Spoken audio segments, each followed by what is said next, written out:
My name is Cassidy and I am 32 years old.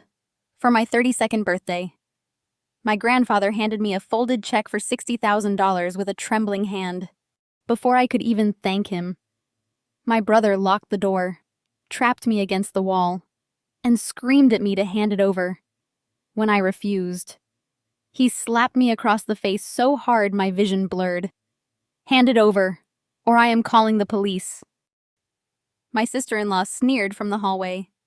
I managed to escape and drove straight to the bank. But when the branch manager scanned the check, his face went completely pale. "Ma'am," he whispered, "you need to call the authorities right now." Before I share exactly how I sent them all to federal prison, let me know where you are watching from in the comments below. Hit that like button and subscribe if you love seeing greedy family members get exactly what they deserve. The air inside my parents' upscale Chicago home always felt heavy, but tonight it was absolutely suffocating. It was supposed to be a simple dinner to celebrate my 32nd birthday. Down the hall in the grand dining room, my parents, David and Susan, were entertaining their wealthy friends, clinking crystal wine glasses, and laughing loudly. I had slipped away from the noise to check on my grandfather, Winston. He is 82 years old, and for the past 8 months my family has insisted he is suffering from severe dementia. They keep him isolated in his dark mahogany study at the back of the house, treating him like a fragile, mindless burden who cannot even hold a basic conversation. I quietly pushed open the heavy oak door of the study. The room was dimly lit by a single desk lamp. Winston sat in his worn leather recliner, staring blankly out the window into the dark backyard. The classical music playing softly from the hallway barely masked the tension radiating from the walls of this house. I walked over and gently placed a hand on his shoulder, expecting him to look at me with the same vacant expression he had shown everyone else all evening. Instead, something incredible happened. The moment my fingers touched his shoulder, his posture changed. The frail, confused old man vanished. Winston turned to look at me, and his eyes were sharp, focused, and completely lucid. He checked the doorway behind me to ensure we were alone. Before I could ask how he was feeling, he reached into the inner pocket of his tweed cardigan and pulled out a crisp, neatly folded piece of paper. He grabbed my wrist. His grip was shocking. It was not the weak, trembling hold of a sick man. It was urgent and desperate. He pressed the piece of paper directly into my palm and curled my fingers tightly around it. I looked down and slowly unfolded the slip. It was a bank check made out directly to me. Cassidy. My eyes scanned the numbers written in his familiar, precise handwriting. $60,000. I gasped quietly, my heart instantly hammering against my ribs. I am a forensic accountant by trade. I look at massive corporate accounts and trace complex financial anomalies all day for a living. I am used to dealing with huge sums of money that do not belong to me. But seeing a personal check for $60,000 from a man my family claimed could not even remember his own middle name sent a cold shockwave straight down my spine. This was not right. Nothing about this situation made any logical sense. "Grandpa?" "What is this?" I whispered, keeping my voice as low as possible so the guests in the dining room would not hear. I tried to hand it back to him. "You cannot give me this. David and Susan monitor all your accounts. Trent manages your entire portfolio. They will completely lose their minds if they see you writing checks." Winston refused to take it back. He pushed my hand away and leaned in close. His breath was shallow, but his words were deliberate and terrifyingly clear. "Listen to me very carefully, Cassidy," he whispered. "I do not have much time before they come looking for you. You need to take this check. Put it in your pocket right now, and do not let anyone in this house see it." I stared at him, paralyzed by the sudden shift in his demeanor. The man sitting in front of me was not suffering from dementia.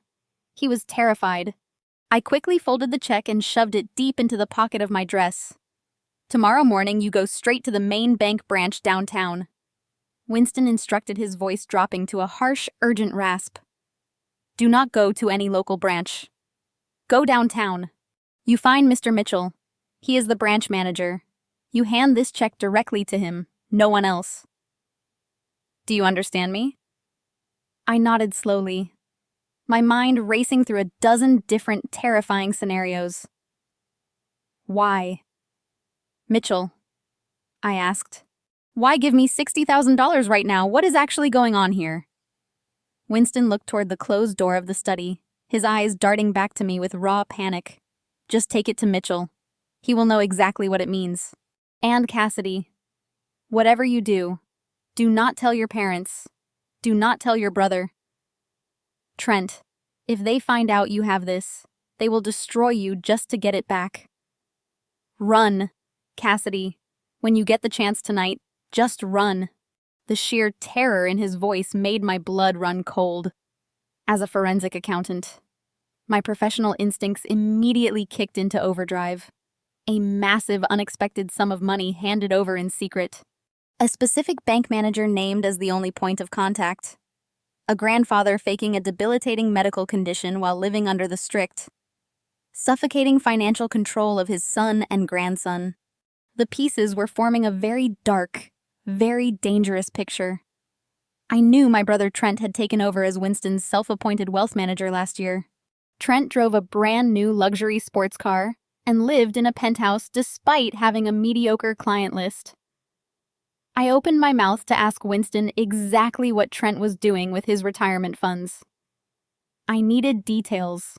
I needed to know exactly what kind of financial mess I was walking into before I took this check to the bank. But I never got the chance to ask.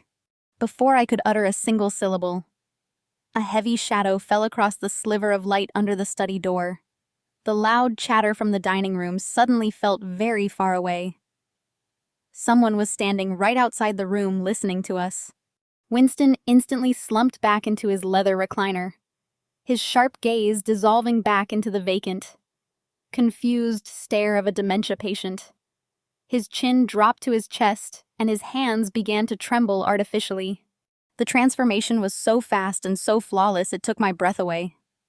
I stood frozen in the center of the room, my hand instinctively dropping to cover the pocket where the $60,000 check was hidden. The silence in the study was deafening, broken only by the sound of my own rapid breathing and the loud thutooing of my pulse in my ears. I took a slow step backward, putting a safe distance between myself and my grandfather to make it look like I was just checking on him. Then the heavy brass doorknob began to rattle. It did not turn smoothly or politely. It rattled violently with aggressive, impatient force. Someone was grabbing the handle, twisting it hard, preparing to shove their way into the room and catch us. The wooden frame groaned loudly under the sudden weight of whoever was standing on the other side. My brother Trent was notoriously impatient, and I knew exactly what was about to happen. The door was about to fly open, and my family nightmare was officially about to begin. The heavy oak door burst inward with a deafening crack. The brass handle slammed against the drywall, leaving a deep dent in the expensive wallpaper. Trent stood in the threshold. My older brother was wearing his custom-tailored Italian suit. His tie slightly loosened, and his face twisted into an ugly mask of pure rage. He stepped into the dimly lit study and immediately reached behind him, turning the deadbolt with a sharp metallic click. The sound echoed in the quiet room, sealing us inside. "What do you have in your pocket?" "Cassidy," he demanded. His voice was not the polished, charming tone he used out in the dining room with his wealthy clients. It was a guttural, venomous command. I kept my hands firmly at my sides, my heart hammering against my ribs. "I do not know what you are talking about," I replied, fighting to keep my voice steady. "I am just checking on Grandpa. He looked lonely sitting in here all by himself." "Do not play stupid with me," Trent snarled, closing the distance between us in 3 long strides. He pointed an accusing finger directly at my face. I heard the tear of the checkbook. I know exactly what the old man just did. He is out of his mind. He is completely senile. That money does not belong to you. That cash is strictly allocated for his management portfolio, a portfolio that I oversee. My forensic accountant instincts flared instantly. Wealth managers do not panic over a single check unless the underlying accounts are dangerously illiquid or hiding massive discrepancies. Legitimate portfolios have buffers. Legitimate portfolios are transparent. Trent was sweating. The vein in his neck was visibly pulsing. This was not the reaction of a responsible financial advisor protecting a client. This was the raw panic of a desperate man trying to plug a leaking dam. If you are managing his portfolio so well, Trent, a $60,000 withdrawal should not send you into a complete meltdown, I challenged, standing my ground. Unless. Of course, the money is not actually where you say it is. Trent's eyes widened with a mix of shock and unhinged fury. He grabbed me by the shoulders, slamming my back against the bookshelf. The heavy hardcover books rattled against the wood. "Give me the check right now," he screamed, his grip digging painfully into my skin. He does not know what he is doing. He is a sick, confused old man, and you are taking advantage of his rotting brain. I looked over at Winston. My grandfather had slumped entirely sideways in his leather recliner, his eyes squeezed shut, performing the role of a helpless, oblivious dementia patient flawlessly. He was leaving this entirely up to me. I had to protect that piece of paper. It was the only tangible evidence I had. "Get your hands off me," I shouted, shoving my forearms hard against his chest to break his grip. "I am not giving you anything." Trent lost whatever shred of control he had left. He drew his hand back and swung.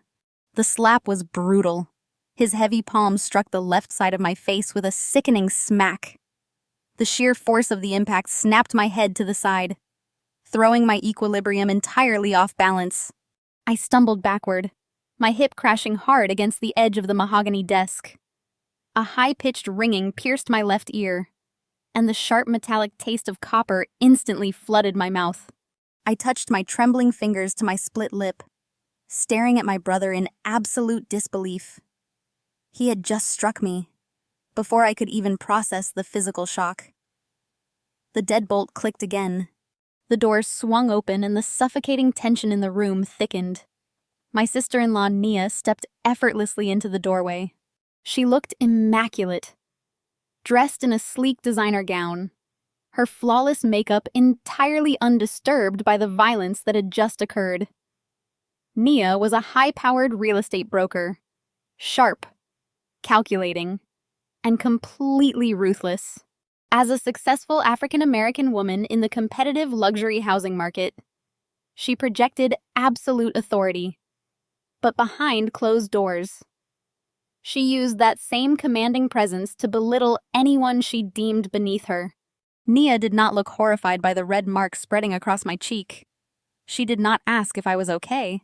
Instead, she crossed her arms over her chest, planted her expensive heels firmly in the doorway to block my only exit, and let out a cold, mocking laugh. "You really should just hand it over." "Cassidy," Nia sneered, looking me up and down with absolute disgust. "Look at yourself. A broke, glorified calculator still paying off student loans does not deserve a dime from this family. You think you are so smart with your little forensic accounting degree, but you are nothing but a hired bean counter." I wiped the blood from my lip, glaring at her. "You have no idea what is going on here." Nia. "Oh, I know exactly what is going on," she fired back, her voice dripping with venom.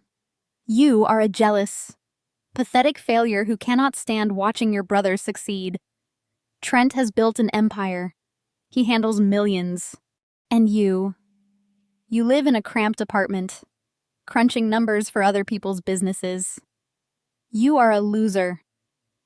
Cassidy, you always have been. Now reach into that cheap dress of yours and give my husband the check." I straightened my posture, ignoring the throbbing pain in my jaw. No, I am taking this to the bank. Nia pulled her latest model smartphone from her designer clutch and held it up, her perfectly manicured fingers hovering over the screen. Give it up or I am dialing 911 right now to report you for elder theft, she threatened, her eyes narrowing into dangerous slits. I will tell the police you manipulated a senile old man into giving you his life savings. Who do you think they will believe, the successful wealth manager and the prominent real estate broker, or the struggling, desperate daughter trying to rob her own sick grandfather? You will be arrested before you even reach the end of the driveway. The threat was incredibly real. They had the social standing, the wealth, and the perfect family facade to make a false police report stick. They had already convinced the entire neighborhood and our parents that Winston was severely mentally compromised. If the police arrived right now, they would see a confused elderly man, a frantic wealth manager claiming fraud, and a woman holding a massive unexplained check. It was a perfectly laid trap constructed by two people who clearly had entirely too much practice manipulating the truth. I looked at Trent, his chest heaving as he stood ready to physically assault me again. I looked at Nia, her thumb resting maliciously over the call button on her phone, ready to ruin my life and my professional career with a single false accusation. They thought they had me completely cornered. They thought my fear of confrontation and my lack of financial power would force me to submit just like it always had when we were growing up. But they severely underestimated the situation. They forgot that I analyze desperate criminals for a living. I know exactly how panicked fraudsters behave when their crimes are on the verge of exposure. I tightened my grip on the paper hidden safely in my pocket, preparing to do the only thing I could do. I did not cry. In the past, the stinging pain in my jaw and the terrifying hostility from my brother would have broken me. I would have collapsed, surrendered the check, and begged for forgiveness just to stop the conflict. But the woman standing in that study was not the frightened little girl they used to bully. I was a professional who spent her days dismantling the lies of corrupt executives. And right now, the two people blocking my exit were nothing more than desperate criminals trying to cover their tracks. Trent shifted his weight, his eyes locked on my pocket. He lunged forward, reaching out with both hands to grab me by the throat. Time seemed to slow down. I did not step back. Instead, I grabbed the heavy, solid oak chair positioned next to my grandfather's desk. Using every ounce of strength I possessed, I swung my body weight behind it and kicked the chair violently into Trent's path. The heavy wood collided directly with his shins with a loud, sickening crack. Trent let out a sudden howl of agonizing pain. His forward momentum carried him right over the seat of the chair, and he crashed hard onto the hardwood floor, clutching his legs and cursing fiercely. That gave me exactly 2 seconds. I spun toward the doorway where Nia was still blocking the exit. Her smug, victorious smile instantly dissolved into absolute shock. She opened her mouth to scream, holding her phone up like a shield. But I did not stop running. I lowered my shoulder, braced myself, and slammed my body forcefully against hers. Nia shrieked as the impact threw her off balance. Her expensive smartphone flew out of her hand, shattering against the corridor wall. Her stiletto heels twisted on the polished floorboards, and she crashed into the doorframe, desperately grabbing at my dress to stop me. I ripped myself free from her clutching fingers, tearing the fabric of my sleeve, and bolted out of the study. I sprinted down the long carpeted hallway of my parents' mansion. My pulse was pounding a frantic rhythm in my ears. Behind me, I could hear Trent scrambling to his feet, his heavy footsteps thudding against the floor as he bellowed my name. "Get back here!"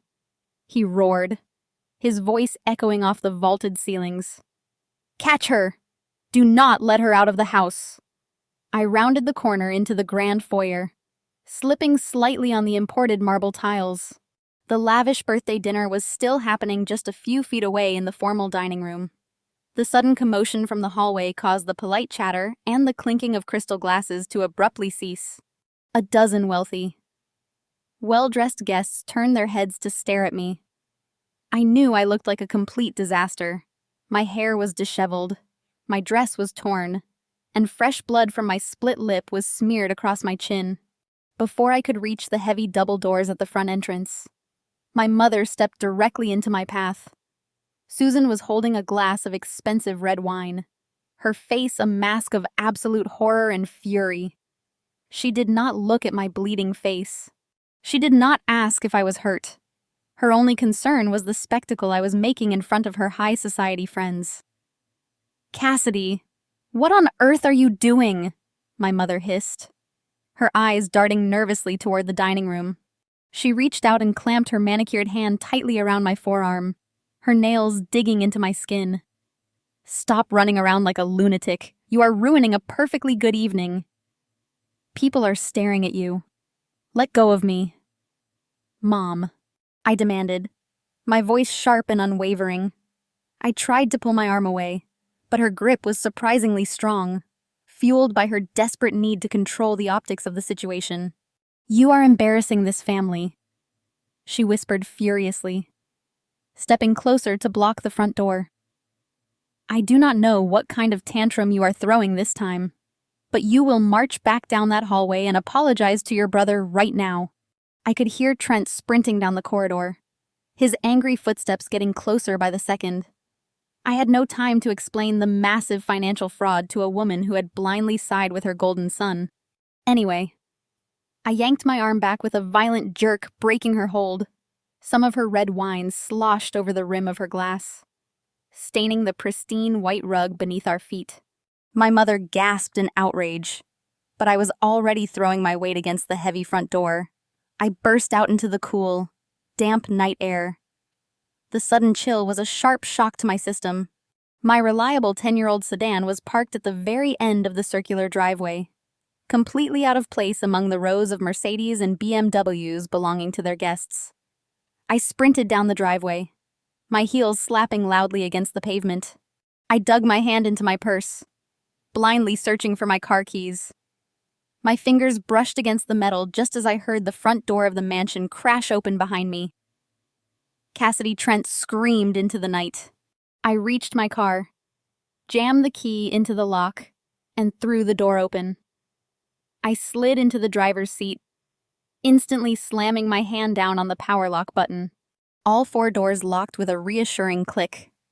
Just a fraction of a second before Trent slammed his body against the side of my vehicle. He beat his fists violently against my driver's side window.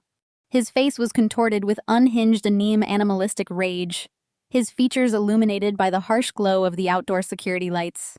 He pounded on the glass so hard I feared it might shatter, screaming threats that verified every dark suspicion I had about his financial crimes. "Open this door right now," Trent roared, his breath fogging up the glass. "If you take that check, I will destroy your life. I will bury you. You are dead to this family. Do you hear me? Open the door." I did not flinch. I did not look away. I stared right back at his desperate, sweating face through the smudged glass. My hands were perfectly steady as I pushed the key into the ignition and turned it. The engine roared to life. Trent grabbed the door handle, yanking it frantically, screaming a string of vicious curses as he realized he had lost control of the situation. I shifted the car into reverse, stomped on the gas pedal, and the tires squealed against the asphalt. The sudden movement forced Trent to jump back to avoid being pulled under the wheels. I whipped the steering wheel around, shifted into drive, and sped straight down the Triine Street. I glanced in the rearview mirror one last time and saw my brother standing alone in the middle of the driveway, shaking his fists at my receding taillights. I was safely away, the $60,000 check burning a hole in my pocket, and I knew exactly where I was going next. I drove for miles without a specific destination, letting the chaotic adrenaline slowly bleed out of my system. The glaring streetlights of the affluent suburbs eventually gave way to the towering steel and glass silhouettes of downtown Chicago. I pulled into a brightly lit 24-hour parking garage, backed into a corner spot, and locked the doors. My grandfather had been very clear. I needed to go to the main branch downtown tomorrow morning. I spent the remainder of the night sitting perfectly still in the driver's seat, my hand resting over the pocket that held the $60,000 check. Sleep was entirely impossible. My forensic accounting brain was already dissecting every interaction, every word my brother had screamed, and every panicked look my mother had thrown my way. They were hiding a massive financial crime, and this piece of paper was the key to exposing all of it. I watched the digital clock on my dashboard slowly tick forward, as the dark sky finally began to lighten into a pale, icy morning gray. I started the engine. The regional bank branch was an imposing fortress of polished granite and tinted windows dominating a busy corner of the financial district. I parked on the street just as the city was waking up, clutching my purse tightly against my side. At exactly 8 o'clock, a security guard unlocked the heavy glass double doors. I was the very first person to step inside. The massive lobby was pristine and quiet, filled with the faint hum of air conditioning and the soft clicking of keyboards as the tellers prepared for their shifts. A young woman at the front reception desk looked up with a welcoming, highly trained corporate smile. She opened her mouth to greet me, but I did not break my stride. I walked right past her desk, my heels clicking sharply against the marble floor with absolute purpose. "Hey, Miss the receptionist," called out her voice, pitching up with sudden alarm. "You need to wait in line. You cannot just go back there." I completely ignored her. I knew exactly how these flagship branches were laid out. The tellers handled the daily deposits, but the high-level executives and regional managers occupied the glass-walled offices lining the back perimeter. I marched straight toward the largest corner office. A brushed metal plaque beside the heavy glass door read, "Manager, Thomas Mitchell." This was the man my grandfather had specifically named. This was the man who held the answers. A security guard stepped into the hallway, raising a hand to intercept me. "Ma'am, this area is restricted. Do you have an appointment?" I sidestepped his outstretched arm with practiced agility and grabbed the heavy silver handle of the corner office door. I pushed it open and stepped inside before the guard could physically stop me. The office was immaculately organized. Sitting behind a massive mahogany desk was a man in his late 50s wearing a sharp, custom-fitted suit. He had silver hair and the authoritative posture of someone accustomed to unquestioned compliance. Mr. Mitchell was in the middle of reviewing a stack of financial reports, a steaming cup of coffee resting near his elbow. He looked up, his brow furrowing in immediate irritation at the sudden intrusion. "Excuse me," Mitchell said, his tone dripping with professional annoyance. "This office is private. If you need assistance with an account, you must speak with a teller in the main lobby. You cannot simply barge in here." The security guard appeared breathless in the doorway behind me. "Mr. Mitchell, I am so sorry." The guard stammered. "She just walked right past the desk. I will escort her out immediately." I did not back down. I reached into my pocket, pulled out the folded piece of paper, and stepped directly up to the mahogany desk. "My grandfather told me to bring this directly to you," I said, my voice steady and commanding. "No one else. Just you." I slammed the $60,000 check flat onto the polished wood right on top of his financial reports. The loud smack echoed sharply in the quiet office. Mitchell let out an exasperated sigh, clearly preparing to lecture me about bank protocol and security procedures. He raised a hand to signal the guard to step inside and remove me. But before he gave the order, his eyes flicked down to the piece of paper resting on his desk. I watched his reaction with the trained, calculating gaze of a forensic investigator. I expected him to look at the massive dollar amount first, as most people do. I expected him to question my identity or ask for a matching deposit slip. I did not expect what actually happened. The professional annoyance completely vanished from Mitchell's face in a fraction of a second. His jaw slackened. The color drained entirely from his cheeks, leaving his skin a sickly ash and pale. He leaned forward, his hands trembling slightly as he grabbed the edges of the check to pull it closer. He was not looking at the $60,000 amount. He was staring directly at the signature line. The silence in the office grew heavy and suffocating. Mitchell's eyes darted rapidly across the ink, scanning the specific way the letters were formed, analyzing the exact routing number printed along the bottom edge. His breathing hitched shallow and erratic. He looked like a man who had just been handed a live explosive device. "Mr. Mitchell," the security guard asked uncertainly from the doorway, "do you want me to call the police?" "No," Mitchell whispered. His voice was horse arrow, entirely stripped of its former authority. He did not look away from the check. He swallowed hard, his chest heaving visibly as pure. Unfiltered terror took over his features. "Leave us," Mitchell commanded the guard, his tone shaking. "Close the door. Do not let anyone disturb us under any circumstances."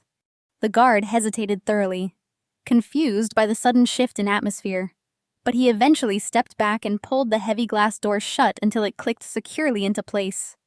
We were completely alone. Mitchell slowly looked up at me. His eyes were wide with genuine fear. He looked at my torn dress, my disheveled hair, and the dark, bruised split on my lip where my brother had struck me the night before. He recognized that I had fought a physical battle just to deliver this piece of paper to his desk. "You are Winston's granddaughter?" he asked, his voice barely a breath. "Yes," I replied, refusing to break eye contact. "My name is Cassidy. He told me to find you. He told me you would know exactly what this means." Mitchell slumped back heavily into his expensive leather chair, running a trembling hand across his face. He stared at the check again, wiping a bead of sweat from his forehead. The polished, confident banking executive was entirely gone, replaced by a man facing a monumental crisis. "You should not have brought this here," Mitchell whispered, his voice laced with dread. "You have no idea what you have just walked into." "I know exactly what I walked into," I countered, keeping my posture rigid despite the exhaustion clawing at my muscles. "I am a forensic accountant. Mr. Mitchell, my entire career is built on dismantling corporate fraud and tracking missing assets. I know my brother Trent is running a scheme. I know my grandfather is terrified and trapped inside his own house. What I do not know is why a prominent branch manager at a major financial institution looks like he is about to have a heart attack over a $60,000 check." Mitchell let out a shaky breath, running a hand through his silver hair. He picked up a heavy gold pen from his desk. Gripping it so tightly, his knuckles turned white. He tapped the tip of the pen against the top left corner of the paper lying between us. "Look at the account routing information," he instructed, his voice dropping to a harsh whisper. "Read the entity name printed right above your grandfather's address." I leaned forward, my eyes locking onto the small, bold text. It did not say Winston's Personal Trust. It did not say anything related to the standard retirement portfolios my family openly discussed at holiday dinners. Instead, it read Apex Holdings, LLC. That is not his personal account. I stated my professional instincts, immediately categorizing the anomaly. That is a corporate entity. "It is a shell company," Mitchell corrected, his gaze darting toward the frosted glass of his office door, as if he expected Trent to smash through it at any moment. "Apex Holdings was formed exactly 7 months ago. Your brother walked into this very office and presented a freshly minted power of attorney document. He claimed your grandfather was experiencing rapid cognitive decline and needed immediate wealth management intervention. Trent transferred a massive portion of Winston's liquid assets into this newly formed LLC under the guise of consolidating investments for tax purposes." I felt a cold knot tighten in my stomach. 7 months ago was exactly when my parents started aggressively pushing the narrative that Winston was suffering from severe dementia. The timing was a perfect, calculated overlap. If Trent has power of attorney and controls the shell company, why did my grandfather write this check, I asked, pointing to the paper. And more importantly, how did he even get his hands on the physical checkbook? Mitchell leaned closer, his voice dropping an octave lower. Winston is not the senile old man your brother pretends he is. 3 weeks before Trent marched in here with those legal documents, your grandfather visited me privately. He brought his estate lawyer, Mr. Gallagher. Winston suspected Trent was planning to seize control of his finances. He knew Trent was drowning in debt and desperate for cash. But Winston also knew that if he fought Trent openly, your parents would blindly side with your brother and force Winston into a conservatorship.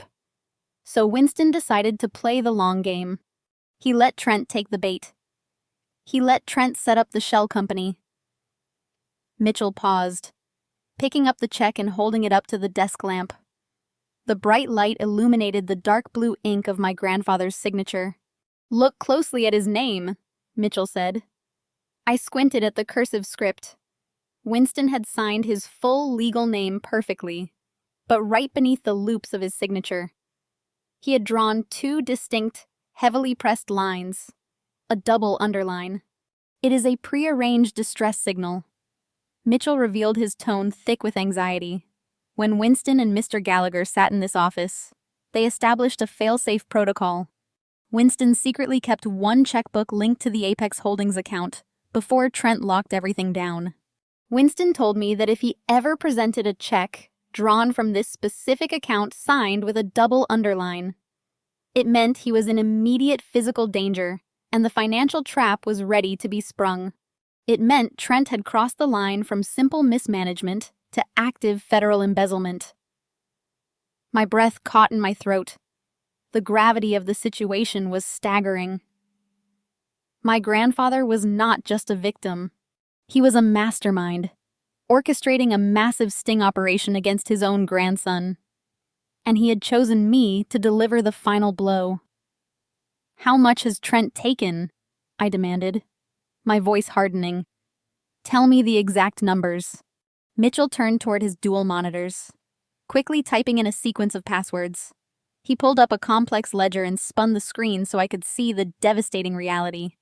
"Your grandfather spent 40 years building a retirement fund worth just over $4 million, Mitchell explained, pointing to a rapidly declining graph on the screen.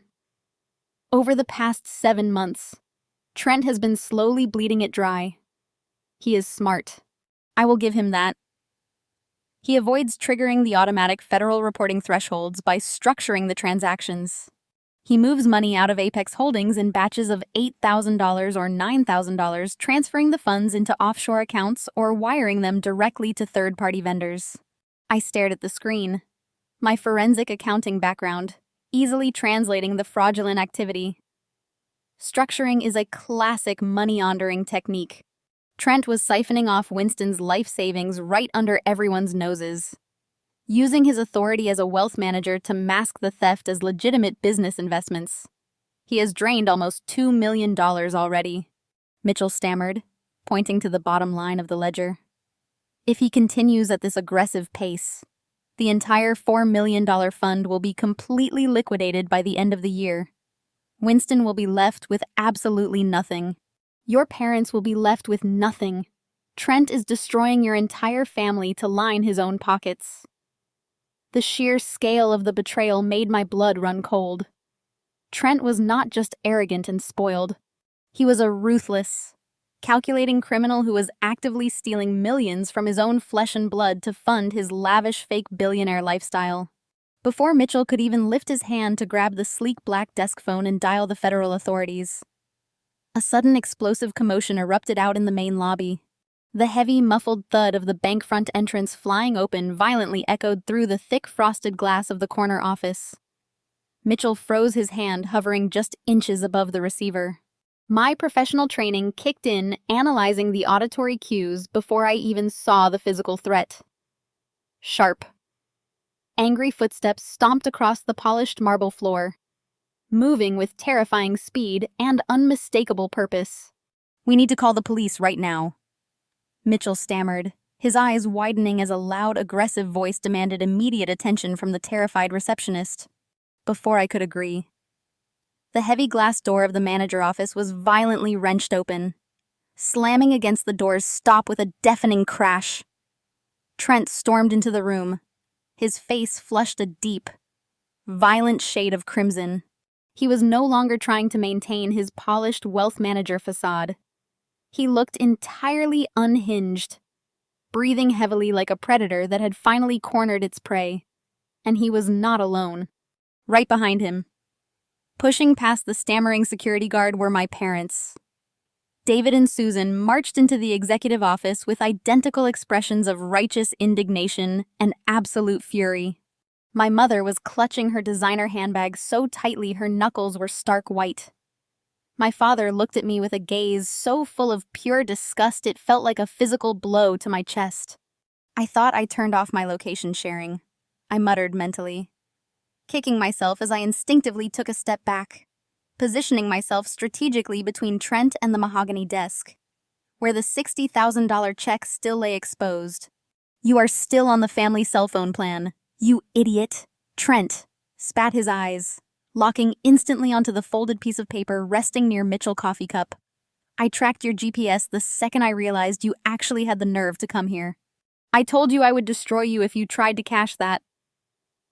David stepped forward, shoving his way past Trent to glare directly down at me.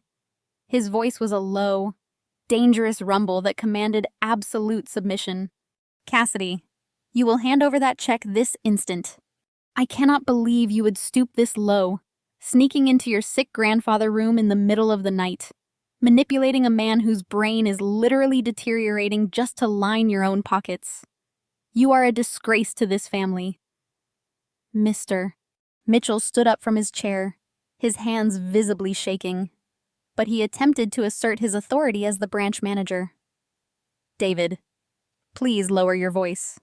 This is a secure financial institution. We are currently reviewing a highly sensitive transaction that Winston himself authorized." My mother let out a sharp theatrical gasp, clapping her hand over her chest, as if she had just been physically assaulted by the very idea. She turned her attention away from the private office and stepped deliberately back out into the open lobby.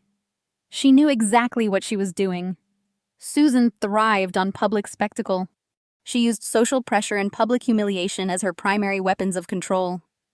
If she could not bully me in private, she would destroy my professional reputation in public. "My own daughter is a thief!" Susan screamed her shrill voice, carrying effortlessly across the cavernous bank lobby. Every single teller stopped counting cash. Every customer waiting in line turned their heads to stare at the unfolding drama.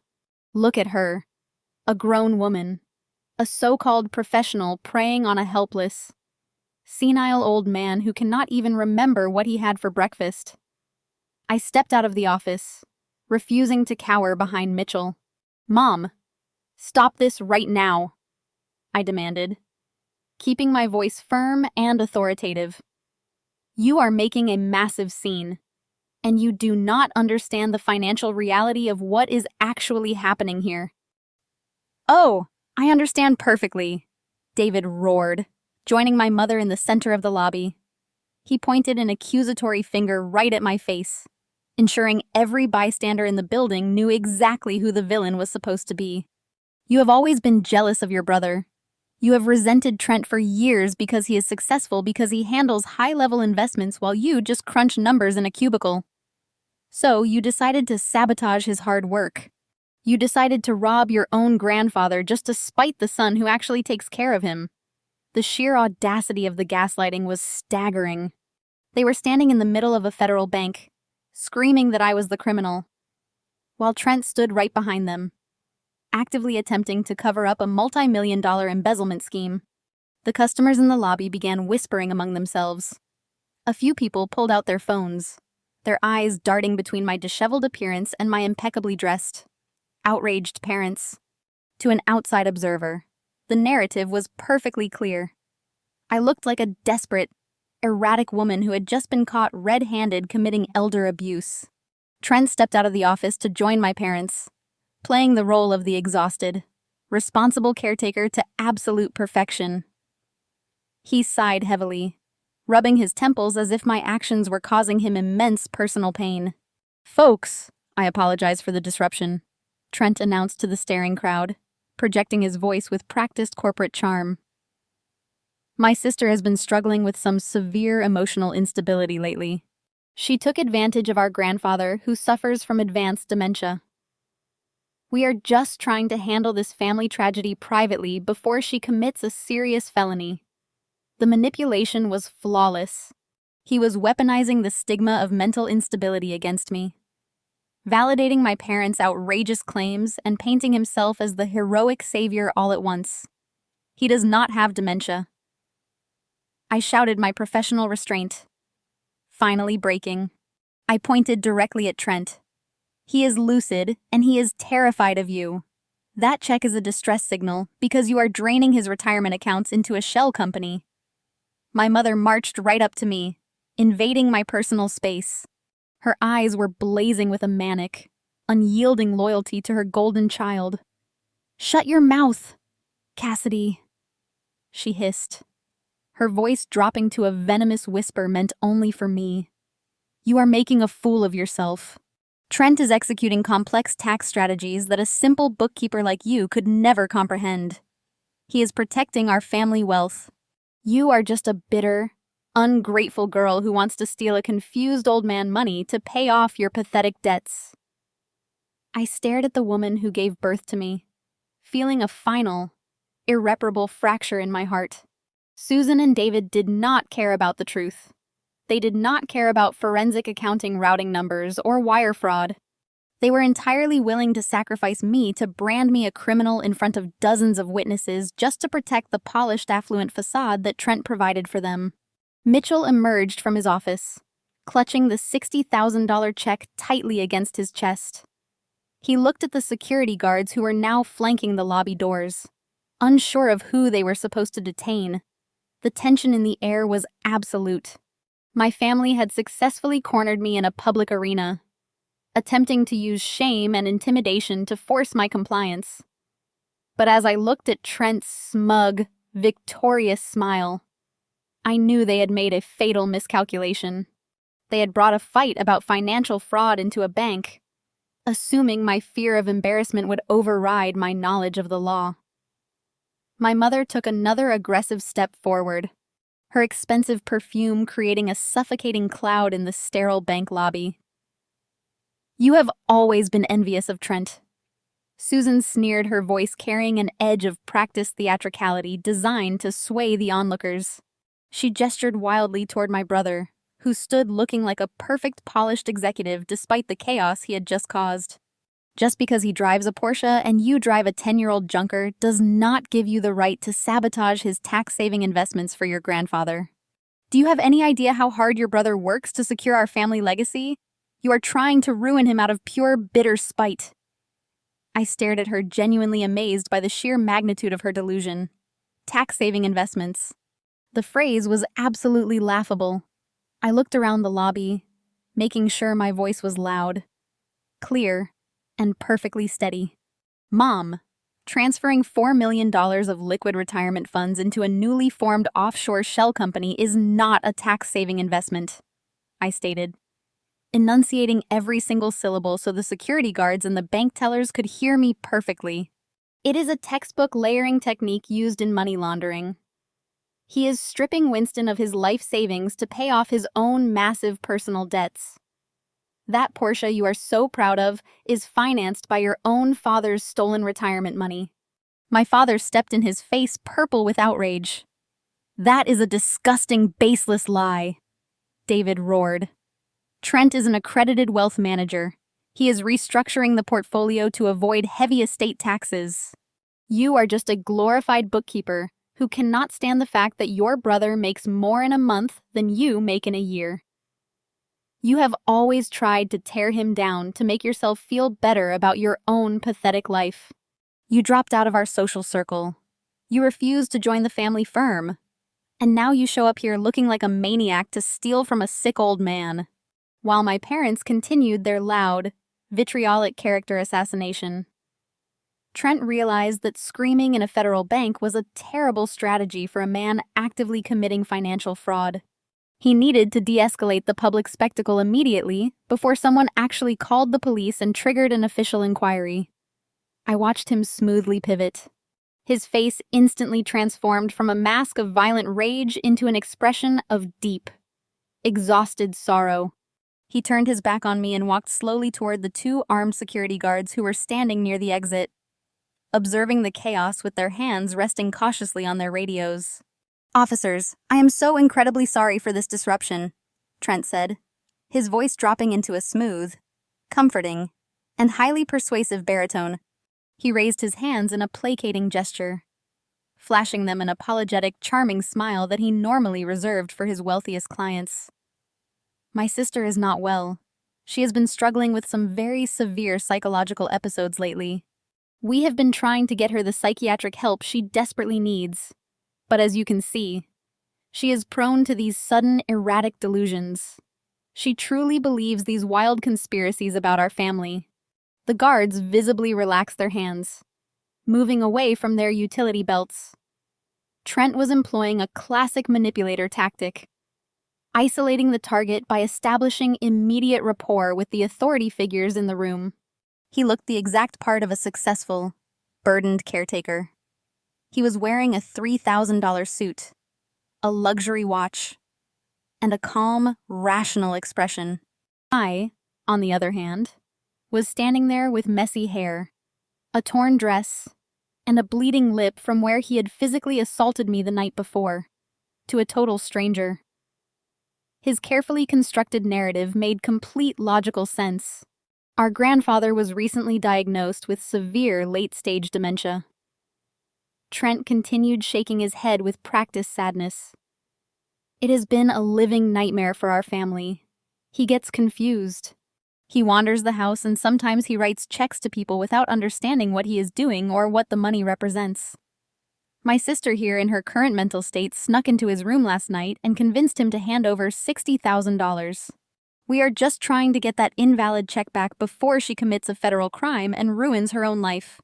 We just want to get her home safely so she can take her medication."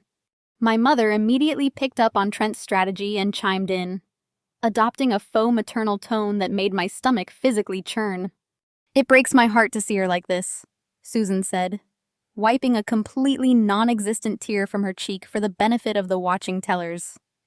"Cassidy, please, honey, stop this embarrassment right now. You are not a forensic accountant tracking international criminals. You are just confused and exhausted.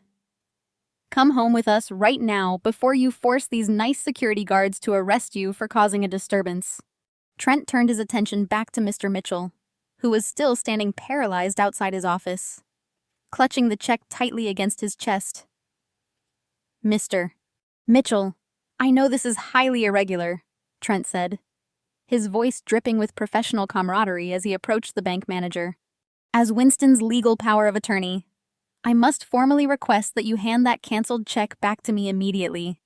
It is a product of elder exploitation by an unstable family member. I will be contacting our legal team this afternoon to handle my sister's medical hold. But for now, we just need to secure my grandfather's compromised assets. Hand it over, and we will get out of your hair and let you return to your business." Mitchell hesitated, his eyes darting frantically around the lobby. He looked at Trent, then at my parents, and finally at me. He was a career banker, a man who survived in his industry by avoiding liability and minimizing public conflict.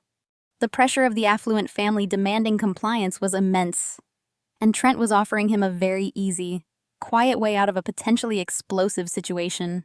But before Mitchell could extend his shaking hand to return the physical evidence to my brother, I stepped directly between the bank manager and Trent. I did not raise my voice. I did not act erratic. I squared my shoulders, wiped the last drop of dried blood from my chin, and stood with the absolute cold certainty of a professional investigator who knew the federal banking laws far better than a fraudulent wealth manager ever could. "Mr. Mitchell," I said, keeping my tone perfectly level and projecting my voice so the security guards could hear every single word.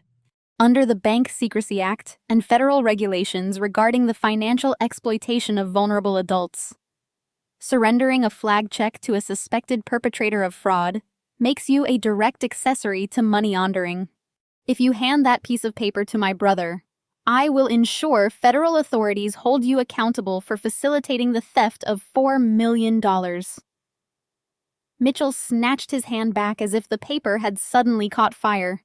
He took 2 rapid steps backward, clutching the check firmly against his chest, completely retreating into the safety of his office and away from Trent. Trent watched his easy exit vanish. The charming brother facade melted away, replaced by the venomous predator I had faced the night before. His jaw clenched so tightly the muscles visibly throbbed beneath his skin. He realized he could not smooth talk his way out of this lobby. He needed to use absolute force. Trent unclasped the latches of his sleek leather briefcase, letting it fall open on a nearby glass courtesy table. He reached inside and aggressively yanked out 2 thick stapled legal documents, slamming them down on the glass surface. He pulled a silver fountain pen from his pocket and tossed it next to the papers. "Let us drop the act," Cassidy Trent hissed, abandoning any pretense of a polite volume. His voice echoed harshly against the marble walls. "You want to play hardball? Fine. We will play hardball. You are going to sign these right now." I glanced down at the bold, capitalized headings on the documents.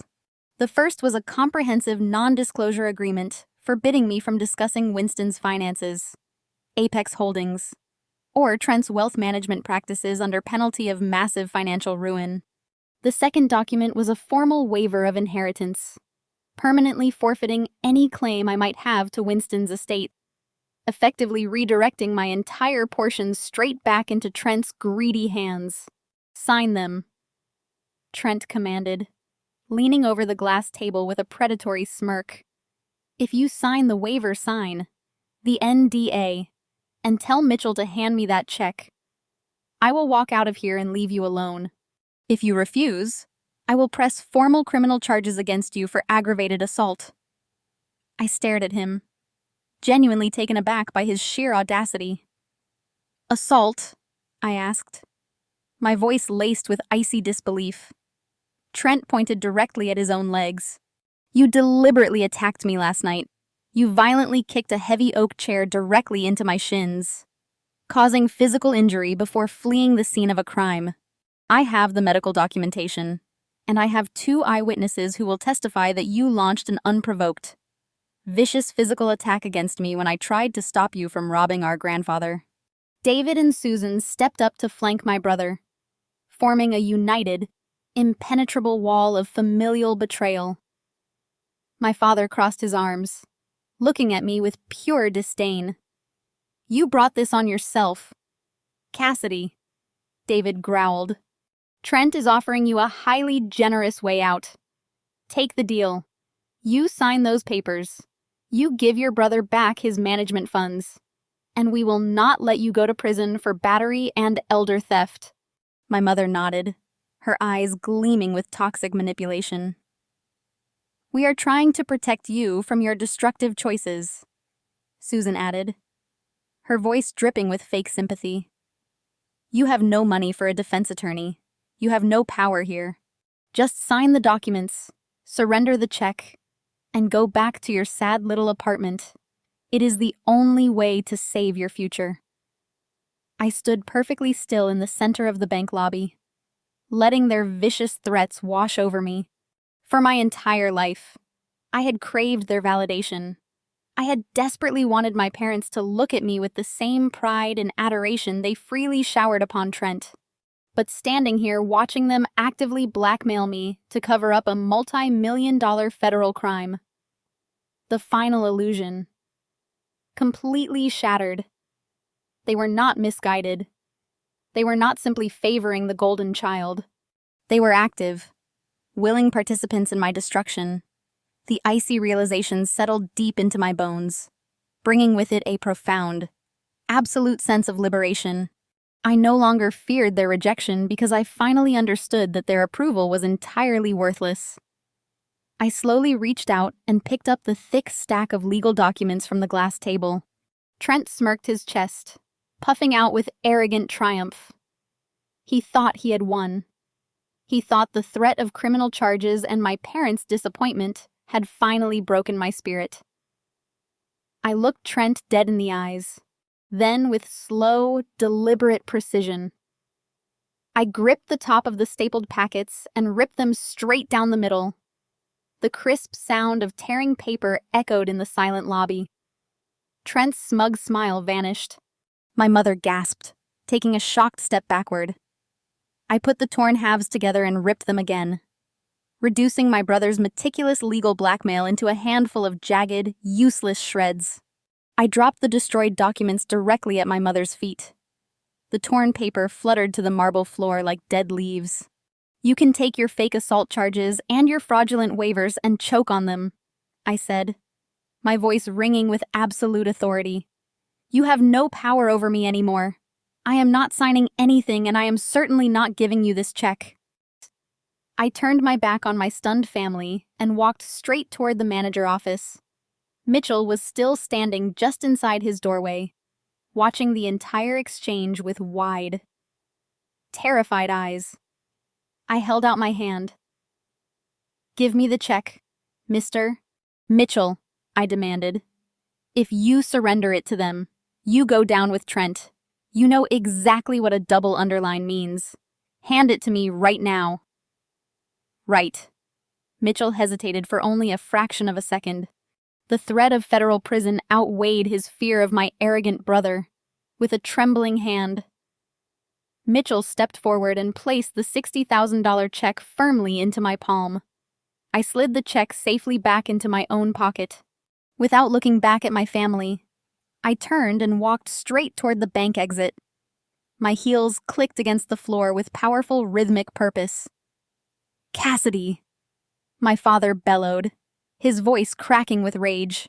"If you walk out those doors, you are dead to this family." I pushed the heavy glass front doors open, stepping out into the bright, crisp morning air. I did not look back. I did not care. They thought I was running away, but they had absolutely no idea that I was heading straight home to my computer to trace every single stolen dollar and burn their entire fraudulent empire straight to the ground. I drove back to my apartment in complete silence.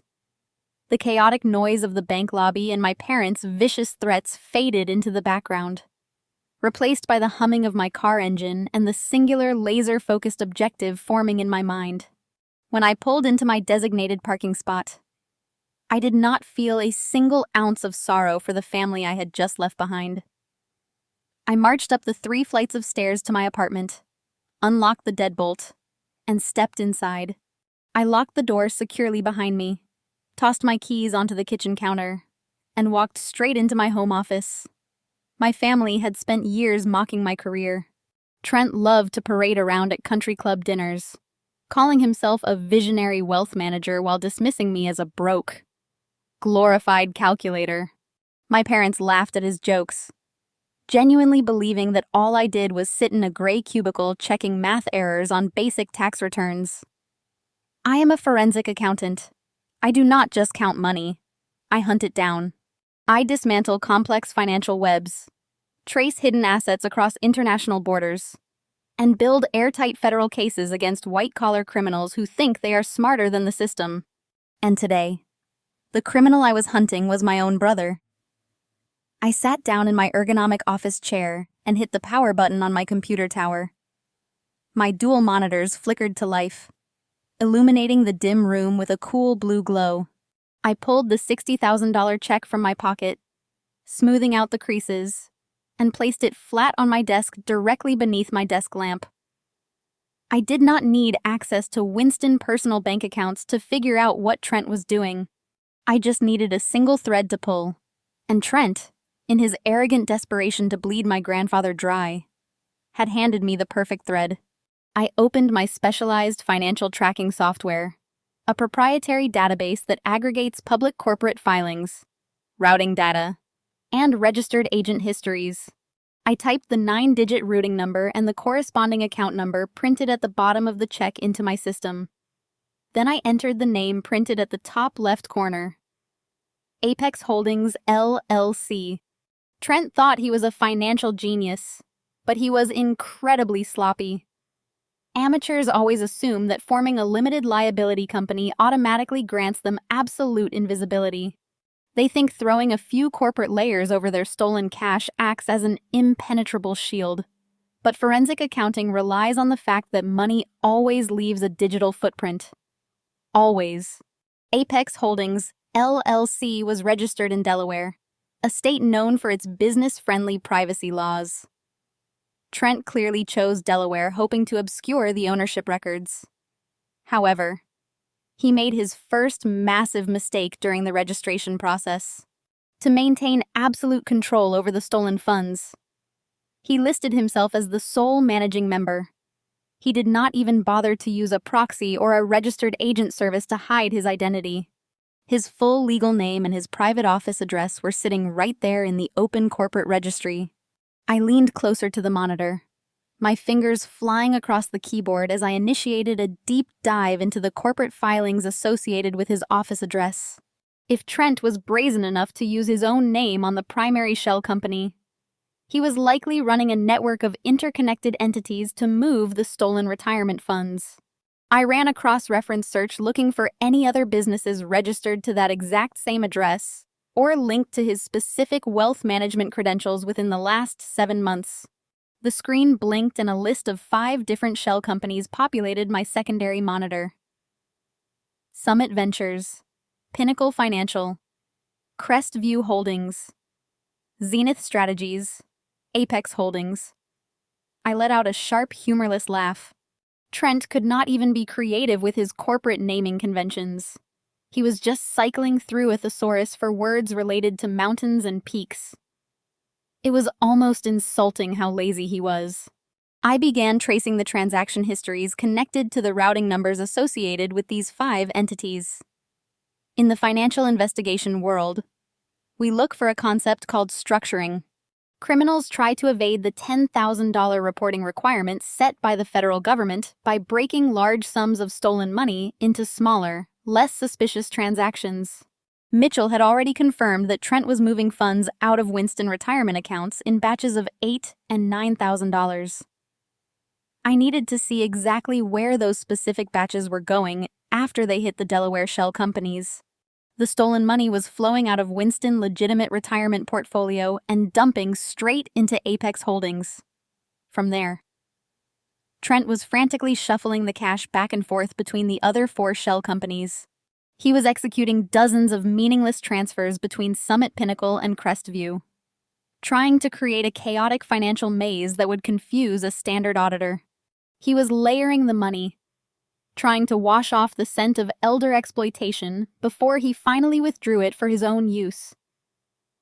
But a forensic accountant does not get confused by layering. We just follow the exit points. I isolated the outgoing wire transfers from his web of fake companies. The data showed a distinct repetitive pattern. After bouncing around between the shell entities for a few weeks, massive sums of money were being funneled outward into 2 very specific directions. The first exit point was entirely predictable. Hundreds of thousands of dollars were being wired directly into offshore accounts located in the Cayman Islands. These were high-yield, high-risk accounts, completely divorced from standard conservative retirement planning. Trent was gambling with my grandfather's life savings, desperately trying to generate massive personal returns to cover whatever hidden debts he had accumulated.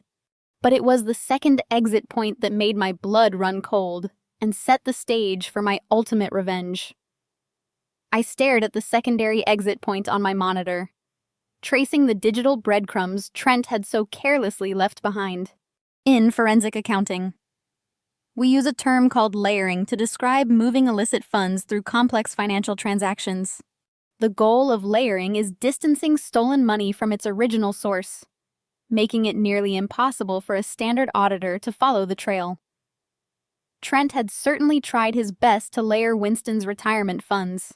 He pushed the money through those 5 Delaware shell companies, bouncing the cash back and forth like a digital pinball.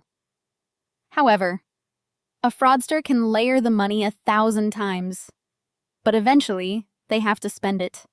They must pull the cash out of the virtual world and bring it into the real world. That is where the system always catches them.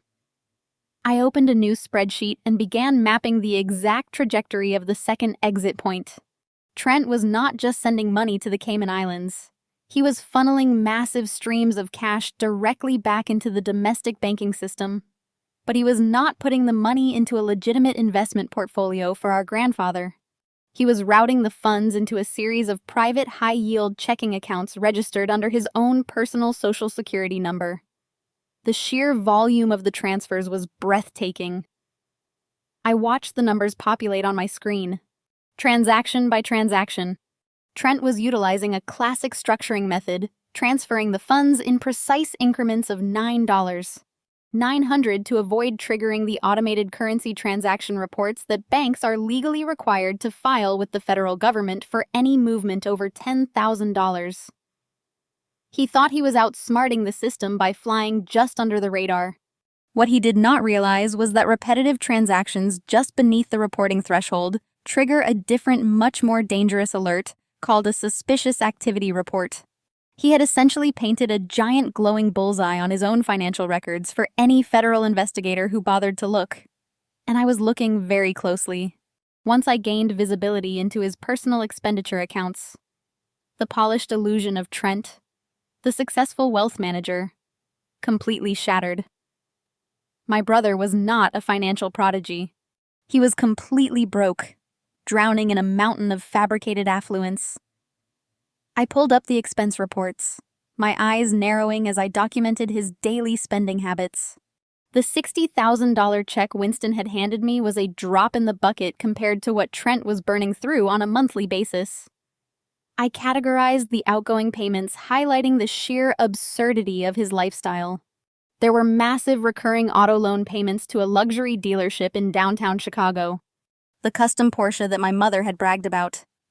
The one she claimed was the ultimate proof of his success was entirely funded by my grandfather's stolen retirement money.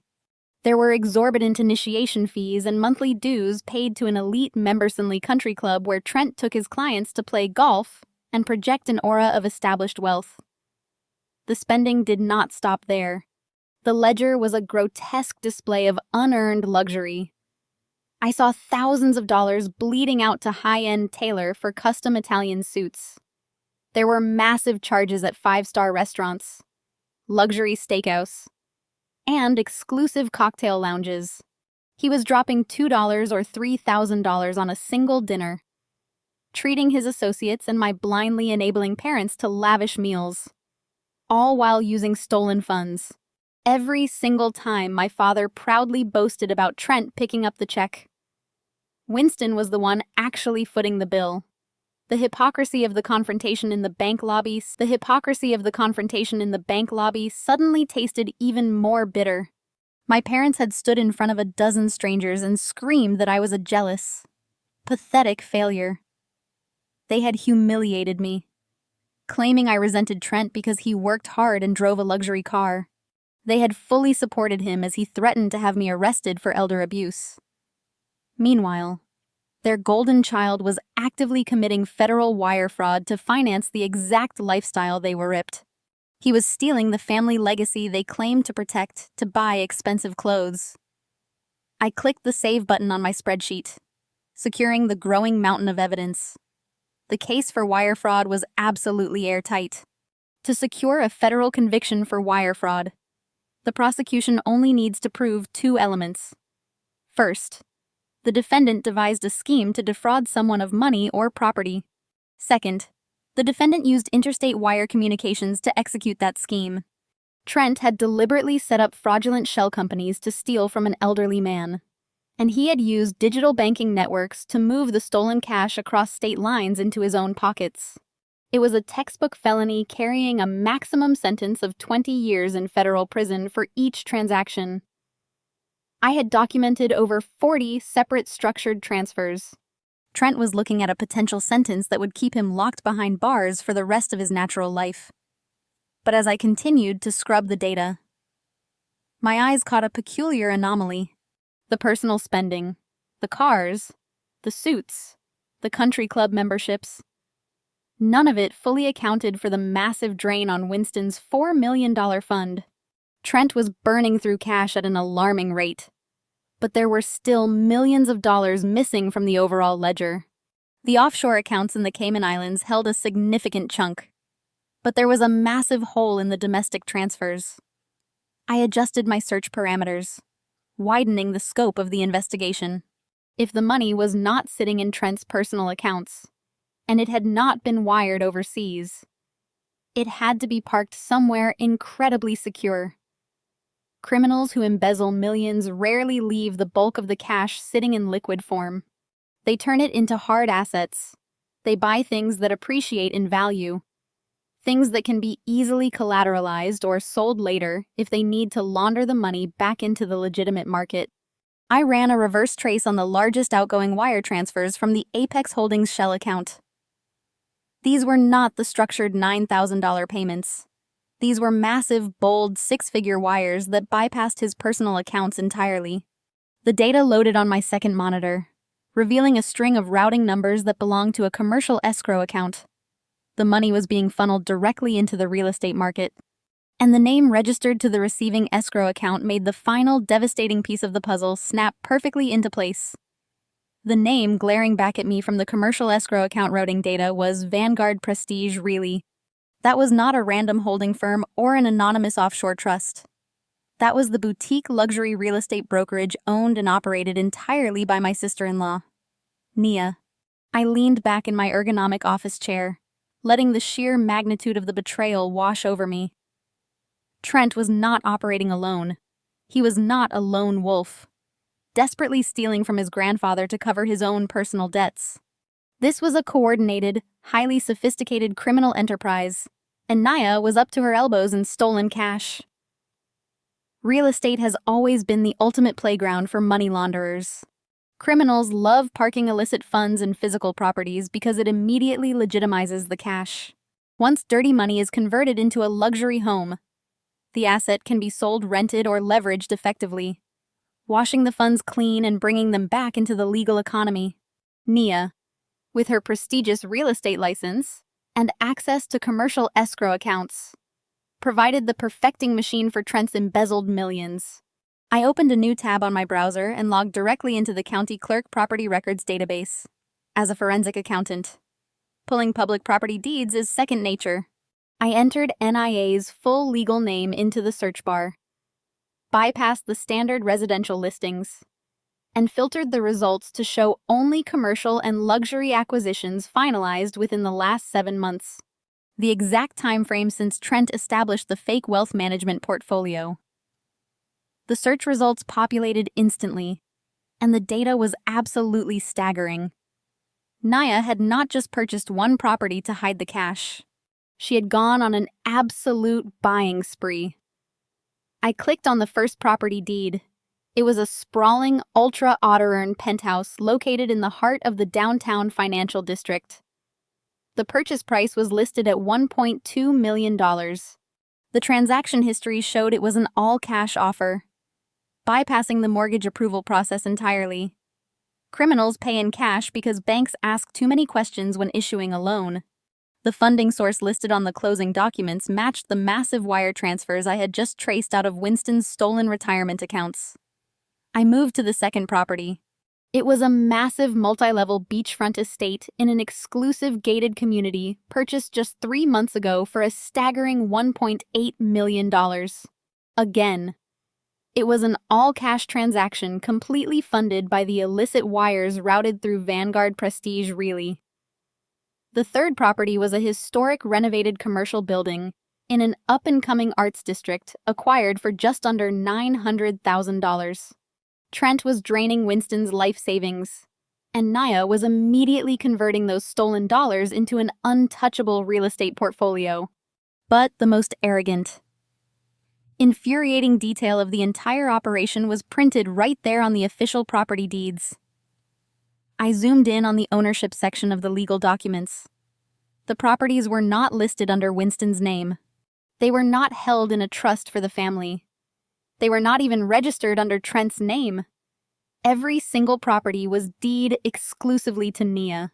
She had completely isolated the assets, putting the stolen real estate solely under her own legal ownership.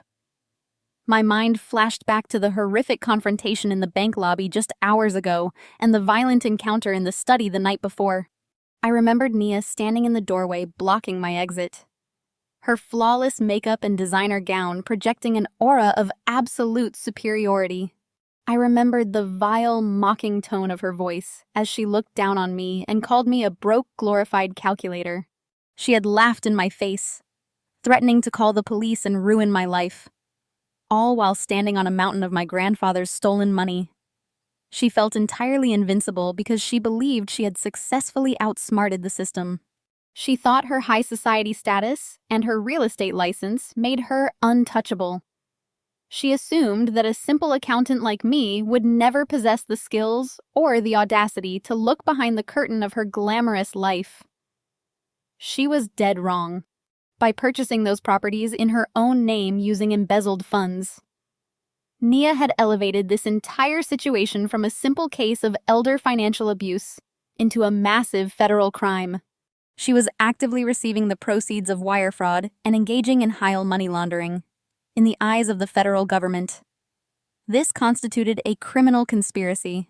It brought their entire operation directly under the jurisdiction of the Racketeer Influenced and Corrupt Organizations Act. Under RICO statutes, the federal government does not just arrest you. They seize everything you own. They freeze your bank accounts. They repossess your vehicles and they seize every single property connected to the illicit funds. Nia thought she was building a real estate empire, but she had actually just constructed her own federal prison sentence. I highlighted the property deeds, the wire transfer logs, and the escrow account routing numbers, sending everything directly to my secure printer, the machine word to life, churning out page after page of undeniable, airtight evidence. I grabbed a thick red binder from my desk drawer and began meticulously assembling the forensic audit. I organized the documents chronologically, starting with Trent's fraudulent power of attorney, moving through the structured bank withdrawals, the offshore wire transfers, and finally culminating in Nia's illicit real estate purchases. Every single page was a nail in their coffin. I meticulously tabbed the sections, ensuring that any federal agent could look at this binder and instantly understand the exact flow of the stolen money. The sheer scale of their greed was breathtaking. They were perfectly willing to let Winston rot in an isolated room, stripped of his dignity and his life savings just so Nia could play the role of a powerful real estate mogul, and Trent could pretend to be a Wall Street titan. This was no longer just a family dispute over inheritance. This was a fully documented trial. Ready federal indictment wrapped in a single red binder. I placed the final summary page on top, closing the cover with a sharp, satisfying snap. As I ran my hand over the smooth cover of the binder, my cell phone buzzed violently against the surface of my desk. The sudden vibrations startled me in the quiet apartment, breaking the deep silence of my concentration. I glanced over at the glowing screen. A new text message had just arrived. The sender name illuminated the dark room, and a grim, anticipatory smile crossed my face as I read the threatening words my brother had just sent me. The sender name flashing on my screen was Trent. I picked up the phone, sliding my thumb across the glass to unlock it. The message was a masterclass in narcissistic manipulation designed to inflict maximum psychological damage while asserting absolute dominance. Family meeting tonight at 8 p.m. The text read, "Grandpa is going to tell you to your face what a complete disgrace you are. Come beg for forgiveness, or you are dead to us." I stared at the glowing letters. In the past, a message like this would have sent me into a full-blown panic attack. The threat of being excommunicated from the family, combined with the terrifying prospect of a coordinated ambush in my parents' living room, would have crushed me. I would have spent hours crying, agonizing over how to defend myself against their relentless gaslighting. But as I sat in the cool glow of my dual monitors with a red binder full of federal evidence resting under my fingertips, I did not feel a single ounce of fear. I felt an overwhelming surge of icy, calculated anticipation. I smiled. It was not a happy smile. It was the smile of a hunter watching a predator walk blindly into a steel trap. Trent was entirely predictable. He was orchestrating a kangaroo court. He intended to surround himself with my enabling parents and Nia to create an impenetrable wall of hostility. He was bringing Winston out of his isolated study to use him as a prop, fully believing that our grandfather's fine dementia would allow Trent to put words directly into the old man's mouth.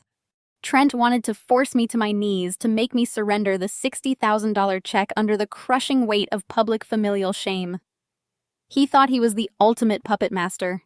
He had absolutely no idea that the puppet strings had been cut the moment I stepped into Thomas Mitchell's office this morning. I set the phone down next to the red binder. I did not text Trent back. Silence is a forensic accountant's sharpest weapon. It deprives the fraudster of the feedback loop they desperately need to gauge their control. Let him sweat. Let him wonder if his intimidation tactics were working. Instead, I reached for a business card I had printed out during my deep dive into Winston's financial history. It belonged to the only man who possessed the legal authority to drop the hammer on Trent's entire operation. I dialed the number for Richard Gallagher.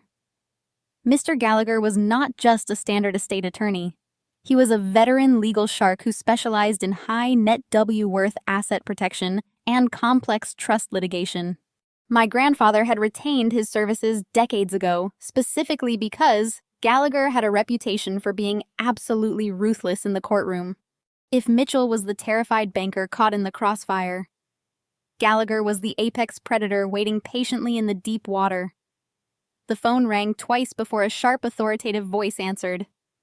Gallagher Law. This is Richard Gallagher. Mr. Gallagher, I said, keeping my tone perfectly crisp and professional. My name is Cassidy. I am Winston's granddaughter. I was at the main bank branch this morning. My grandfather handed me a check for $60,000. He signed his name and he underlined it twice. The silence on the other end of the line was absolute. I could practically hear the gears turning in the seasoned lawyer's mind. When he finally spoke, the standard professional courtesy had vanished, replaced by a razor-sharp, dangerous intensity.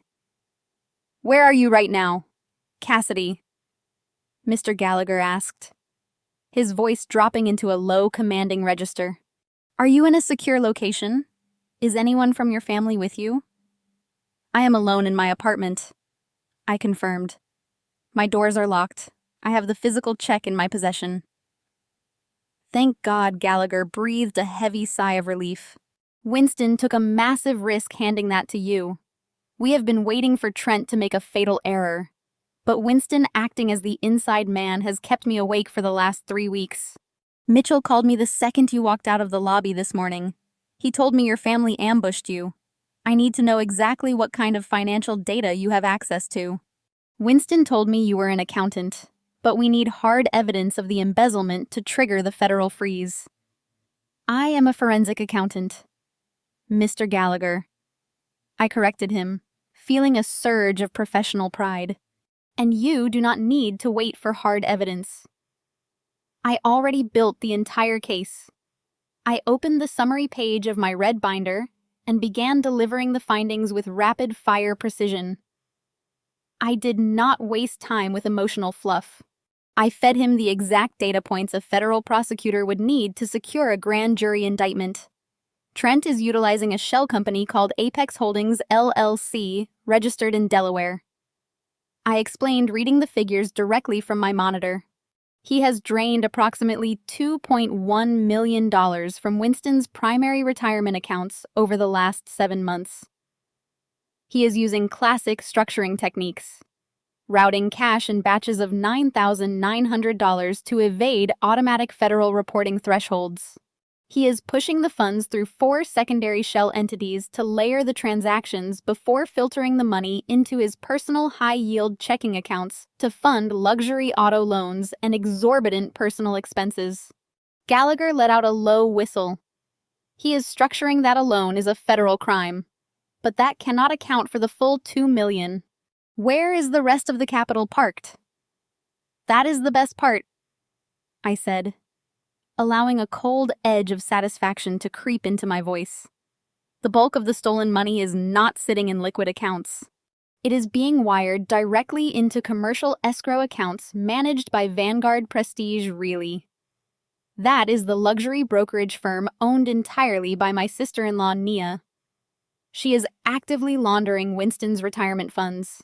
She has purchased 3 high-end properties in the last 6 months entirely in cash, and she deeded every single property exclusively under her own name.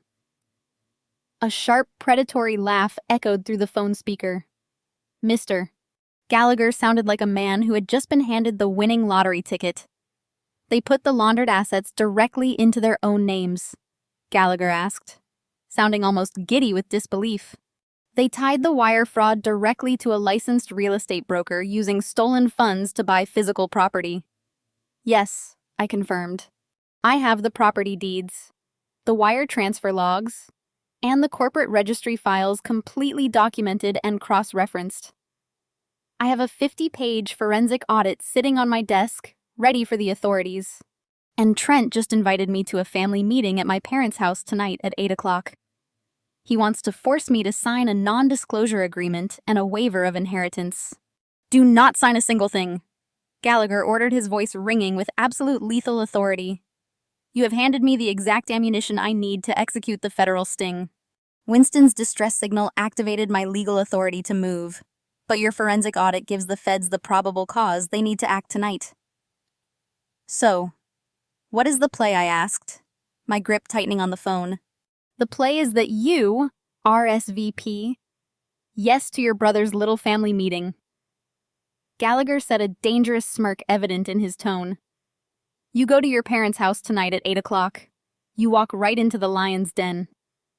Cassidy, you let them talk. You let them threaten you. You keep them entirely focused on you and that check. And what will you be doing? I asked. I will be making 3 very important phone calls, Gallagher replied smoothly. 1 to a federal judge, 1 to the Federal Bureau of Investigation, and 1 to the Internal Revenue Service Criminal Investigation Division. You hold the room. Cassidy, I will bring the cavalry. We are going to burn Trent's fraudulent empire to the ground tonight. I ended the call and set the phone down. The trap was set. My family wanted a public execution. I was going to give them one. The drive to my parents' house took exactly 42 minutes. I pulled into the sweeping circular driveway at exactly 5 minutes to 8.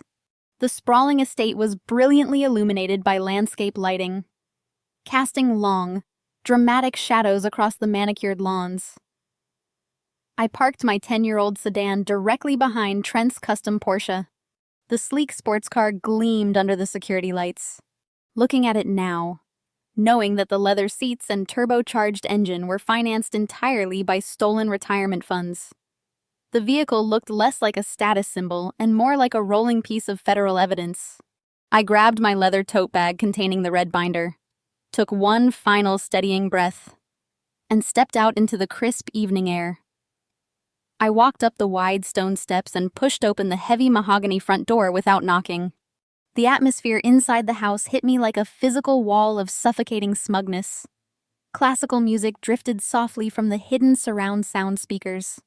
The air smelled of expensive cedar wood and the rich, earthy notes of a high-end Cabernet Sauvignon. I walked slowly down the vaulted hallway and stepped into the expansive, sunken living room. It was a perfectly staged tableau of unearned affluence. My parents, David and Susan, were standing near the massive marble fireplace. They each held a crystal wine glass swirling the dark red liquid with an air of absolute unbothered superiority. When I entered, they did not look relieved or concerned.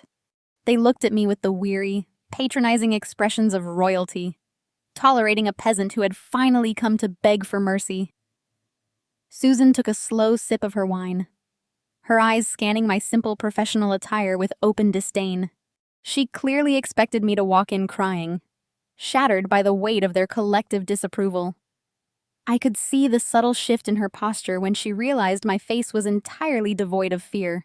David adjusted his expensive blazer, projecting the image of a disappointed patriarch, preparing to deliver a harsh but necessary punishment.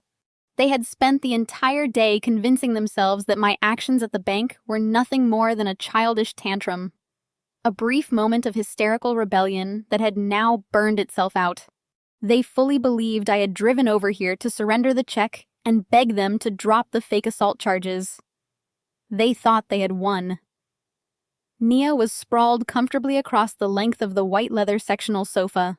She looked like she owned the entire house, commanding the space with effortless, toxic confidence. She was wearing a stunning emerald green silk blouse that contrasted beautifully with her dark, flawless skin. She completely ignored my arrival. At first, deliberately, focusing all her attention on the massive diamond engagement ring on her left hand. She held her hand up to the light, using a small microfiber cloth to lazily polish the stone. The sheer arrogance of her posture was breathtaking. She was sitting there actively laundering millions of dollars through her real estate brokerage. Yet she projected the casual boredom of a queen, waiting for a peasant to apologize for breathing her air. She did not even bother to look up as my footsteps echoed against the hardwood floor. Trent stood just behind the sofa, leaning against the backrest with his arms crossed tightly over his chest. He flashed me a chilling, victorious smile. He thought he had me entirely trapped. He thought his vicious text message had successfully intimidated me into absolute submission. His eyes immediately darted to the pockets of my jacket, searching for the folded slip of paper. He looked so incredibly pleased with himself, so utterly convinced of his own intellectual superiority.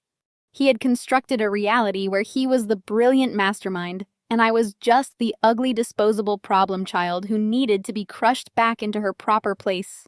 He was practically vibrating with anticipation, waiting for me to fall to my knees. But the most disturbing part of the entire room was tucked away in the shadowy corner, deliberately positioned far from the warmth of the roaring fireplace. My grandfather Winston was confined to a bulky medical transport wheelchair. A thick, heavy plaid blanket was tucked tightly around his legs, essentially trapping him in the seat. He was staring blankly at the beige wall, his jaw slack, his hands resting limply in his lap. He looked small, fragile, and utterly lost in the absolute depths of severe dementia. The visual contrast between my vibrant, ruthless family celebrating their stolen wealth and the seemingly hollow shell of the man whose money funded it all was physically nauseating. They were treating him like a piece of broken furniture, a convenient hostage paraded out to secure my compliance. They wanted me to look at him and feel an overwhelming sense of guilt. They wanted me to believe that my refusal to cooperate was somehow harming this helpless old man. I knew it was a brilliant performance on his part.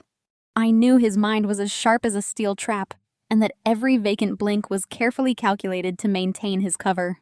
But seeing him forced to play the victim, seeing my family actively exploit his supposed illness to justify their greed, ignited a fresh, searing wave of fury in my chest.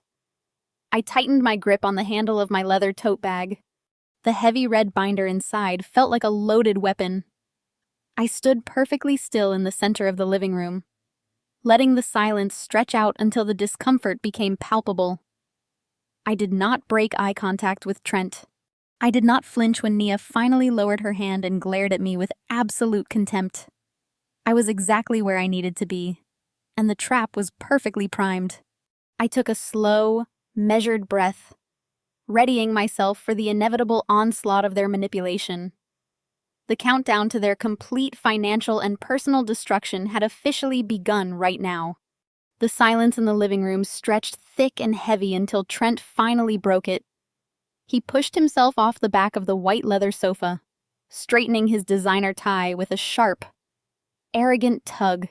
"I am glad you decided to be reasonable, Cassidy." Trent began, his voice dripping with condescension. "I told Mom and Dad that you would eventually come to your senses. You always do.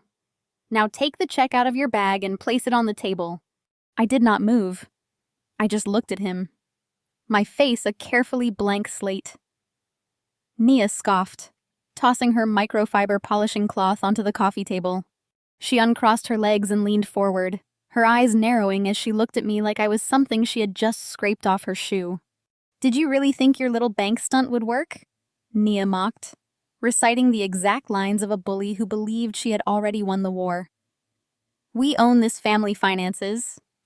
You are just the ugly duckling who could not cut it."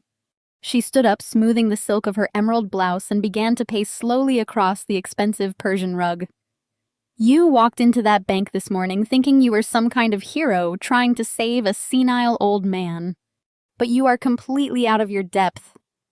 Trent and I handle multi-million-dollar transactions before you even wake up to commute to your little cubicle. We manage real wealth. We build empires out of nothing. And you are a nobody trying to play a game you do not even begin to understand. Did you really think waving a single piece of paper around would undo months of meticulous legal structuring?" Nia paused, gesturing carelessly toward Winston in the corner. "Look at him. He does not even know what day it is. He is a walking liability. If Trent had not stepped in to take control of his accounts, the state would have drained everything in medical fees and taxes. We are protecting the assets. We are the ones ensuring this family maintains its status. You should be thanking us instead of throwing pathetic tantrums in public spaces." Trent nodded in fierce agreement, stepping up to stand beside his wife. They were a unified front of absolute greed and breathtaking arrogance. "Nia is entirely right," Trent added, his chest puffing out with unearned pride. "I am the one keeping this family afloat. I am the one managing the investments, taking the risks, making the hard calls to secure our financial future. Do you have any idea the kind of pressure I am under to maintain our lifestyle? Of course, you do not. You just sit on the sidelines seething with jealousy because I am the success story and you are the disappointment. You saw an opportunity to steal $60,000 from a confused old mind. And you took it, hoping to finally get a piece of the pie you never earned." Trent laughed, a harsh grating sound that echoed off the vaulted ceilings. "But you failed, Cassidy. Just like you fail at everything else. You thought you could outsmart me at the bank. I am a wealth manager. I control the narrative. I had those security guards eating out of the palm of my hand. No one is ever going to believe a hysterical broke accountant over a licensed financial professional. I hold the power of attorney. I hold the keys to the kingdom. Now give me the check and maybe I will let you walk out of here without calling the cops." They were practically handing me a verbal confession on a silver platter. They were so blinded by their own narcissism, so entirely convinced of their invincibility that they were openly bragging about seizing control of Winston finances. They viewed my grandfather not as a human being, but as a bank vault they had successfully cracked. Before I could even formulate a response, my father stepped into the center of the room. David placed his crystal wine glass down on the mantelpiece with a sharp, angry clink. His face was set in a mask of rigid, unforgiving rage. He had listened to Trent and Nia berate me. He had listened to them admit to financially controlling his own father, and his only reaction was to nod in solemn agreement with their cruelty. "You have crossed a line that cannot be uncrossed, Cassidy," David declared, his voice echoing with absolute booming authority. "Your mother and I have spent the entire day discussing your disgusting behavior. We gave you every opportunity to be a productive, respectful member of this family, and you have thrown it all back in our faces." Susan stepped up beside him, crossing her arms tightly. "You embarrassed us in public," she hissed, her eyes flashing with pure malice. "You screamed like a lunatic in the middle of a bank lobby. You tried to ruin your brother's reputation over a petty, vindictive grudge just because you cannot afford a life like his." And because of that, David interrupted his tone, turning ice cold. "I called my lawyers this afternoon. You are officially cut out of the will. Every single cent, every property, every asset that your mother and I own will go exclusively to Trent and Nia. You will not see a single dime of our money." He paused, letting the weight of his words hang in the air, expecting me to shatter. He wanted me to fall to my knees and beg. He wanted me to cry and apologize for threatening their perfect financial ecosystem. There is only one way you are walking out of this house tonight without me pressing charges for corporate espionage and theft, David demanded, pointing a rigid finger at the floor in front of Trent. You will hand that check to your brother, and then you will look him in the eye and apologize. You will apologize to Trent. You will apologize to Nia. And you will apologize to your mother and me for your disgusting behavior. Do it now. I stood in the center of the room, clutching my leather tote bag. The final bridge had just been burned to ashes. My father had just disowned me to protect a son who was actively committing federal wire fraud. My mother had cheered him on. They had chosen their side with absolute, unwavering finality. They did not care about the truth. They only cared about the illusion of their superiority. I looked at David, my face completely devoid of emotion. I looked at Susan, who was waiting eagerly for my tears. I looked at Nia, who was smirking in triumph, and Trent, who held his hand out expectantly for the check. I took a slow, deep breath, feeling the absolute power of the red binder resting safely inside my bag. I did not fall to my knees. I did not shed a single tear over being cut out of a will that had just been used as a weapon against me. Instead, I unzipped the heavy brass closure of my leather tote bag. The sharp metallic sound cut through the silence of the living room like a knife. I reached inside, gripping the thick spine of the red binder I had meticulously assembled just hours ago. Trent extended his hand further, his arrogant smirk returning. He assumed I was finally reaching for the $60,000 check. He thought my silence was the ultimate sign of my submission. I pulled the 50-page forensic audit from my bag. I lifted it high and slammed it down onto the center of the glass coffee table with every ounce of force I could muster. The explosive crash echoed like a gunshot. The heavy crystal wine glasses on the table rattled violently against the glass surface. My mother jumped back with a startled shriek, clutching her chest. Trent snatched his hand away as if he had been burned. "What is this garbage?" Trent demanded, his voice cracking slightly. The first genuine hint of uncertainty bleeding through his polished facade. "That is your entire life burning to the ground," I stated, my voice echoing with pure, unfiltered authority. "I did not come here to apologize. Trent, I came here to deliver your federal indictment." I flipped open the heavy red cover. The first page displayed a massive, undeniable flowchart tracking every single stolen dollar. I looked directly into my brother's widening eyes. "You love calling me a glorified calculator." I continued stepping around the table to stand directly in his space. "Let us do some math. Wealth manager. 7 months ago. You marched into Mr. Mitchell's bank and forged a power of attorney. You set up a shell company in Delaware called Apex Holdings LLC. From there, you created a web of meaningless corporate entities. Summit Ventures, Pinnacle Financial, Crestview Holdings, Zenith Strategies. You thought using a thesaurus for mountain names made you a financial genius. It just made you a predictable amateur." My father stepped forward, his face red. "Cassidy, stop this nonsense right now." I held up a hand, silencing him instantly. "I am not finished. David, you want to know how your golden son affords his lifestyle? Let me tell you, Trent has been systematically draining Winston's $4 million retirement fund. He is using a technique called structuring, moving exactly $9,900 at a time to evade federal currency reporting thresholds. He is terrified of triggering an automatic flag, but his repetitive withdrawals generated a massive suspicious activity report. Anyway, Trent's jaw actually dropped. The color completely vanished from his face, leaving his skin a sickly, chalky white. He stumbled backward, his knees hitting the edge of the white leather sofa. He looked like a man watching an oncoming train. He took Winston's money and wired hundreds of thousands into high-risk offshore accounts in the Cayman Islands. I practically growled, slamming my finger against a highlighted bank statement in the binder. The rest of the cash went straight into his personal high-yield checking accounts.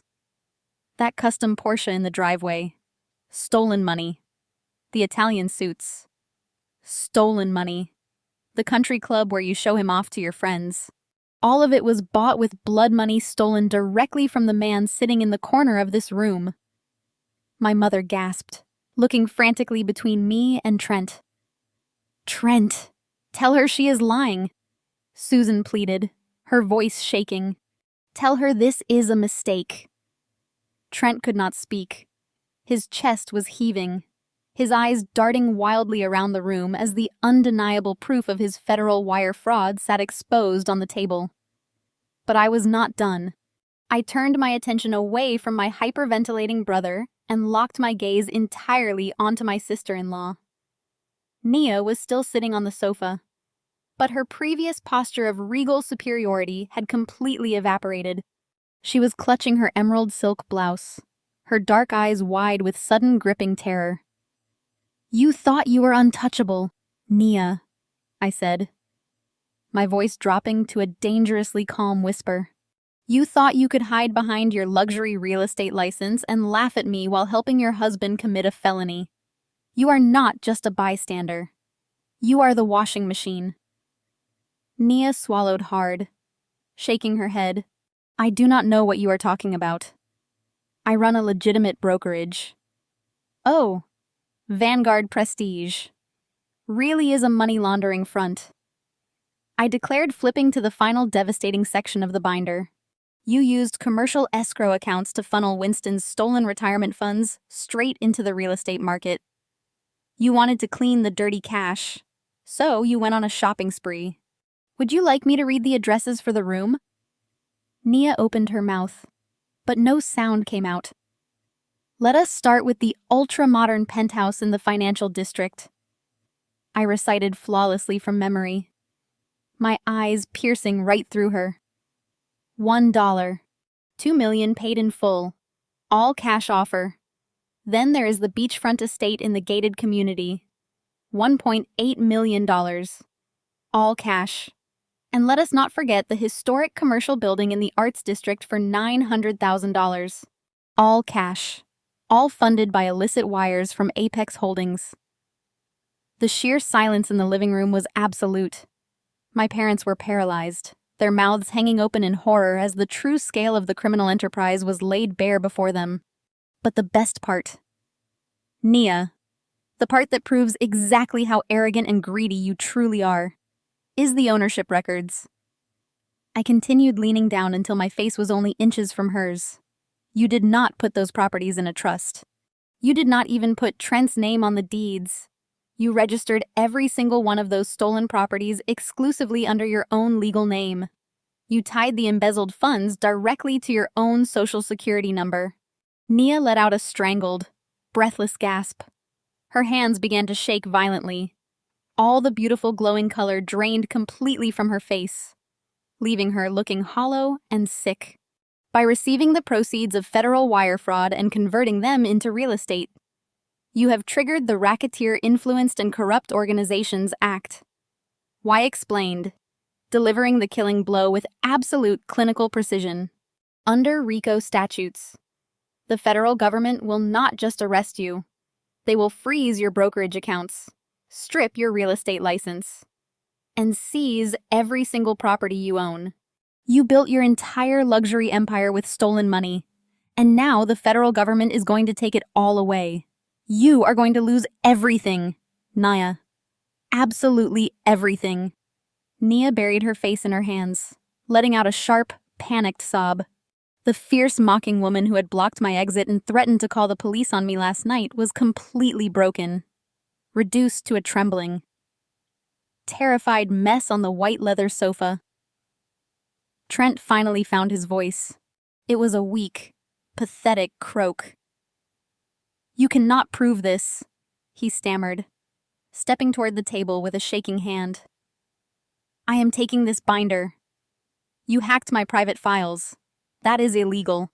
I laughed, a harsh, victorious sound that cut through his desperate delusion. You really think this is the only copy? Trent. I mocked, stepping back from the table. I am a forensic accountant. I secured the data on 3 separate encrypted cloud servers before I even left my apartment.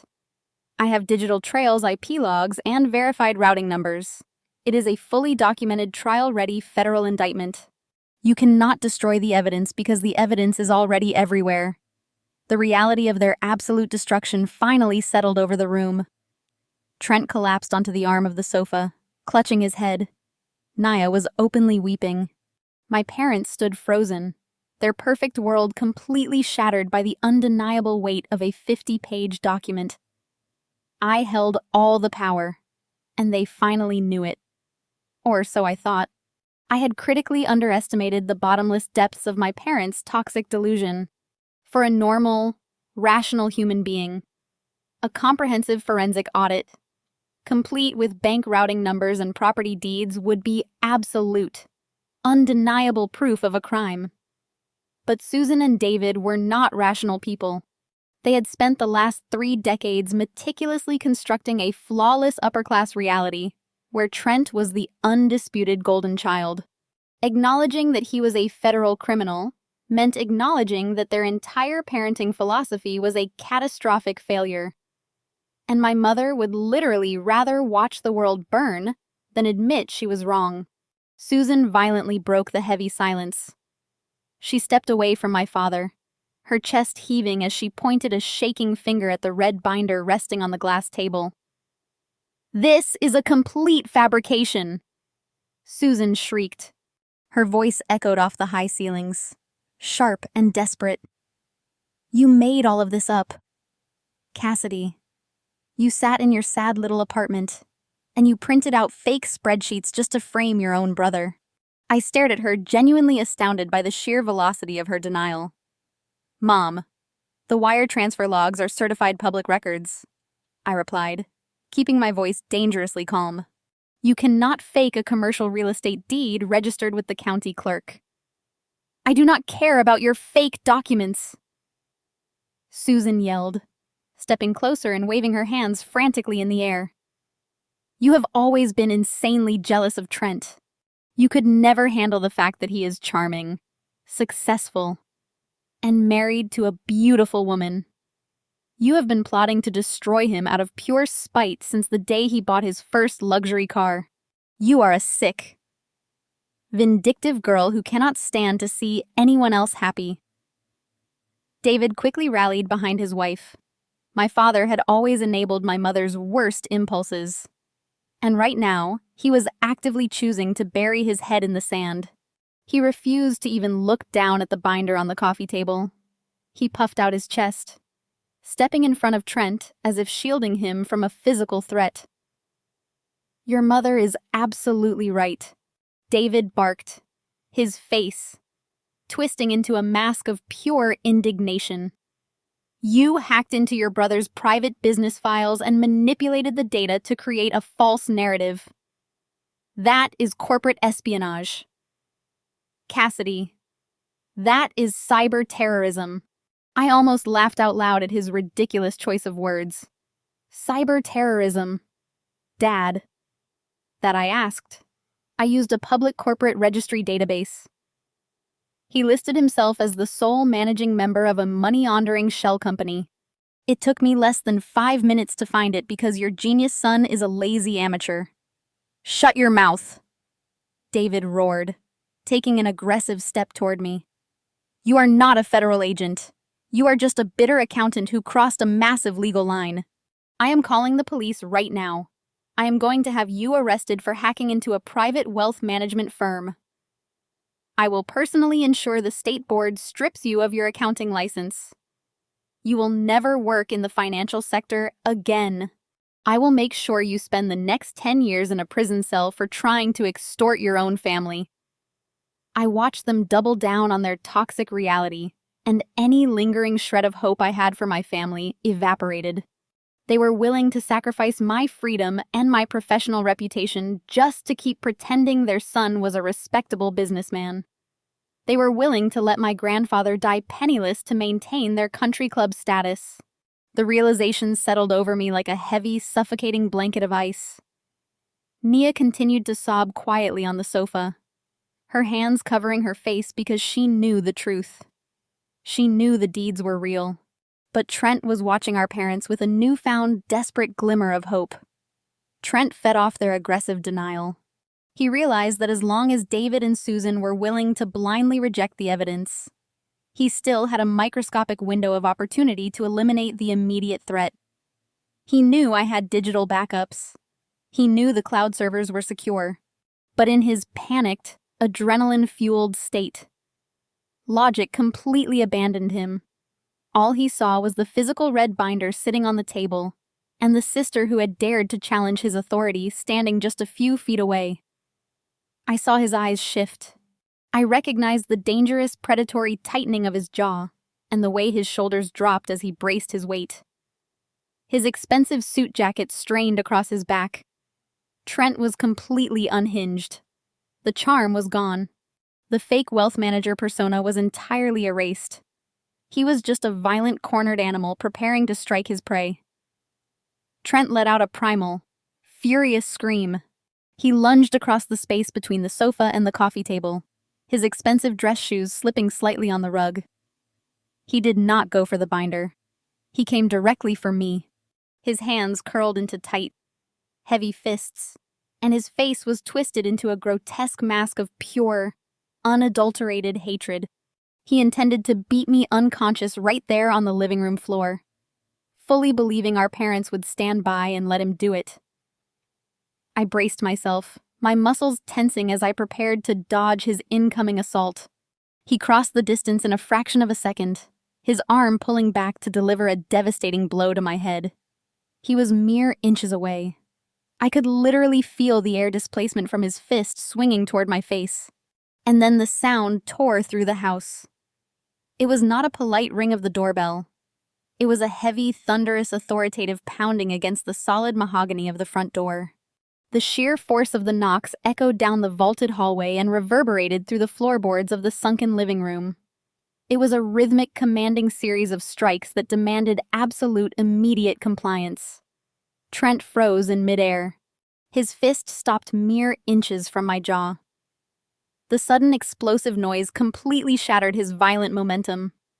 My mother shrieked, clutching her chest again.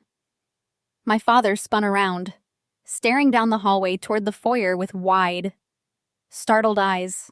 Nia stopped crying, dropping her hands from her face to stare toward the entrance in pure, paralyzed terror. The pounding came again, louder, harder, unforgiving. The heavy pounding echoed again, rattling the expensive artwork hanging on the foyer walls. David finally broke his paralyzed stance. He smoothed the lapels of his designer jacket, adopting his usual mask of suburban authority, and marched down the hallway. He fully intended to yell at whoever had the audacity to disturb his home at this hour. I remained standing perfectly still, watching from the living room as my father yanked the front door open. David opened his mouth to deliver a scathing reprimand, but the words died instantly in his throat. Stepping across the threshold was a man who commanded absolute, undeniable authority. Mr. Gallagher wore a pristine charcoal suit, carrying a worn leather briefcase that looked like it had dismantled countless corporate empires. His silver hair was perfectly combed, and his piercing gray eyes immediately scanned the foyer with the calculating precision of a seasoned predator. He did not wait for an invitation. He simply walked into the house, forcing my father to step backward. But Mr. Gallagher was not alone. Filing in directly behind him were 4 individuals who completely shattered the polished, wealthy illusion of my parents' home. 3 men wore dark utilitarian windbreakers with bold yellow lettering across the back, spelling out FBI. They moved with coordinated tactical efficiency, fanning out into the hallway and establishing immediate control over the space. The 4th person was a stern-looking woman in a sharp navy blazer holding a thick stack of official federal folders. The silver badge clipped to her belt identified her as a lead investigator for the IRS Criminal Investigation Division. My mother let out a strangled gasp, dropping her wine glass onto the plush carpet. The crystal shattered. splashing dark red stains across the white fibers. Susan stumbled backward, pressing her hands over her mouth in sheer terror. Nia shrank down into the cushions of the leather sofa, pulling her knees to her chest, her arrogant facade completely dissolving into a state of visible trembling panic. "What is the meaning of this?" David finally stammered, his voice stripped of all its former booming power. "Who are you people, and how dare you force your way into my home? I demand you leave immediately or I will call the police." One of the FBI agents stepped forward, flashing his credentials directly in my father's face. "We are the police. Sir, Federal Bureau of Investigation. We have a warrant to secure these premises and all individuals present. I suggest you remain completely silent and let the attorney speak." Mr. Gallagher ignored my parents entirely. He walked smoothly into the sunken living room, his sharp gaze bypassing Trent and landing directly on me. He offered me a curt, respectful nod. "Good evening, Cassidy," Mr. Gallagher said, his voice projecting a calm, lethal confidence that filled the massive room. "I apologize for the dramatic entrance, but securing federal warrants requires a certain level of theatricality. You held the room perfectly." Trent stood frozen near the coffee table. His fists had uncurled and his arms hung limply at his sides. He looked back and forth between the federal agents and the estate lawyer, his mind desperately trying to process the catastrophic collapse of his reality. He took a shaky step forward, attempting to summon his fake wealth manager persona one last time. "I am Trent," he announced, his voice cracking noticeably. "I hold the legal power of attorney for my grandfather, Winston. I am the sole manager of his financial estate. Whatever you think is going on here, I have the absolute authority to handle it. I demand you direct all inquiries to my legal counsel." Mr. Gallagher turned slowly to face my brother. The lawyer expression was devoid of any warmth or professional courtesy. He looked at Trent the way one might look at a particularly unpleasant insect. "You do not have a legal team that can save you from this," Mr. Gallagher stated flatly. "And your power of attorney was rendered entirely null and void the moment you committed federal wire fraud." Trent swallowed hard sweat beading on his forehead. "I have not committed any fraud. Every transfer was a legitimate tax strategy. I was protecting the assets." "That is a fascinating defense," Mr. Gallagher replied smoothly, setting his leather briefcase down right next to my red binder on the coffee table. "However, you seem to have fundamentally misunderstood the events of this morning. You thought Cassidy intercepting a $60,000 check was a random act of theft. You thought she was a desperate, jealous sister trying to steal from a confused old man." Gallagher unclasped his briefcase and pulled out a high-resolution printed copy of the exact check I had carried to the bank. He held it up for Trent, Nia, and my parents to see. This check was never a gift. "Mr. Gallagher revealed, his voice slicing through the tense air like a scalpel. And it was certainly never a mistake caused by dementia. This piece of paper was a highly calibrated, custom-designed piece of federal bait. The color drained completely from Trent's face, his eyes locked onto the printed image of the check, specifically staring at the double underline beneath Winston's signature. "When you marched into the bank lobby this morning," Gallagher explained with ruthless clarity, "you did exactly what we needed you to do, by demanding that Mr. Mitchell hand the check over to you, and by publicly asserting your absolute control over the Apex Holdings account in front of federal bank cameras and sworn security personnel. You legally and physically tied yourself directly to a fraudulent shell company. You claimed ownership of an illicit entity used for money laundering." My mother let out a quiet, terrified whimper, finally realizing the inescapable magnitude of the trap her golden child had walked right into.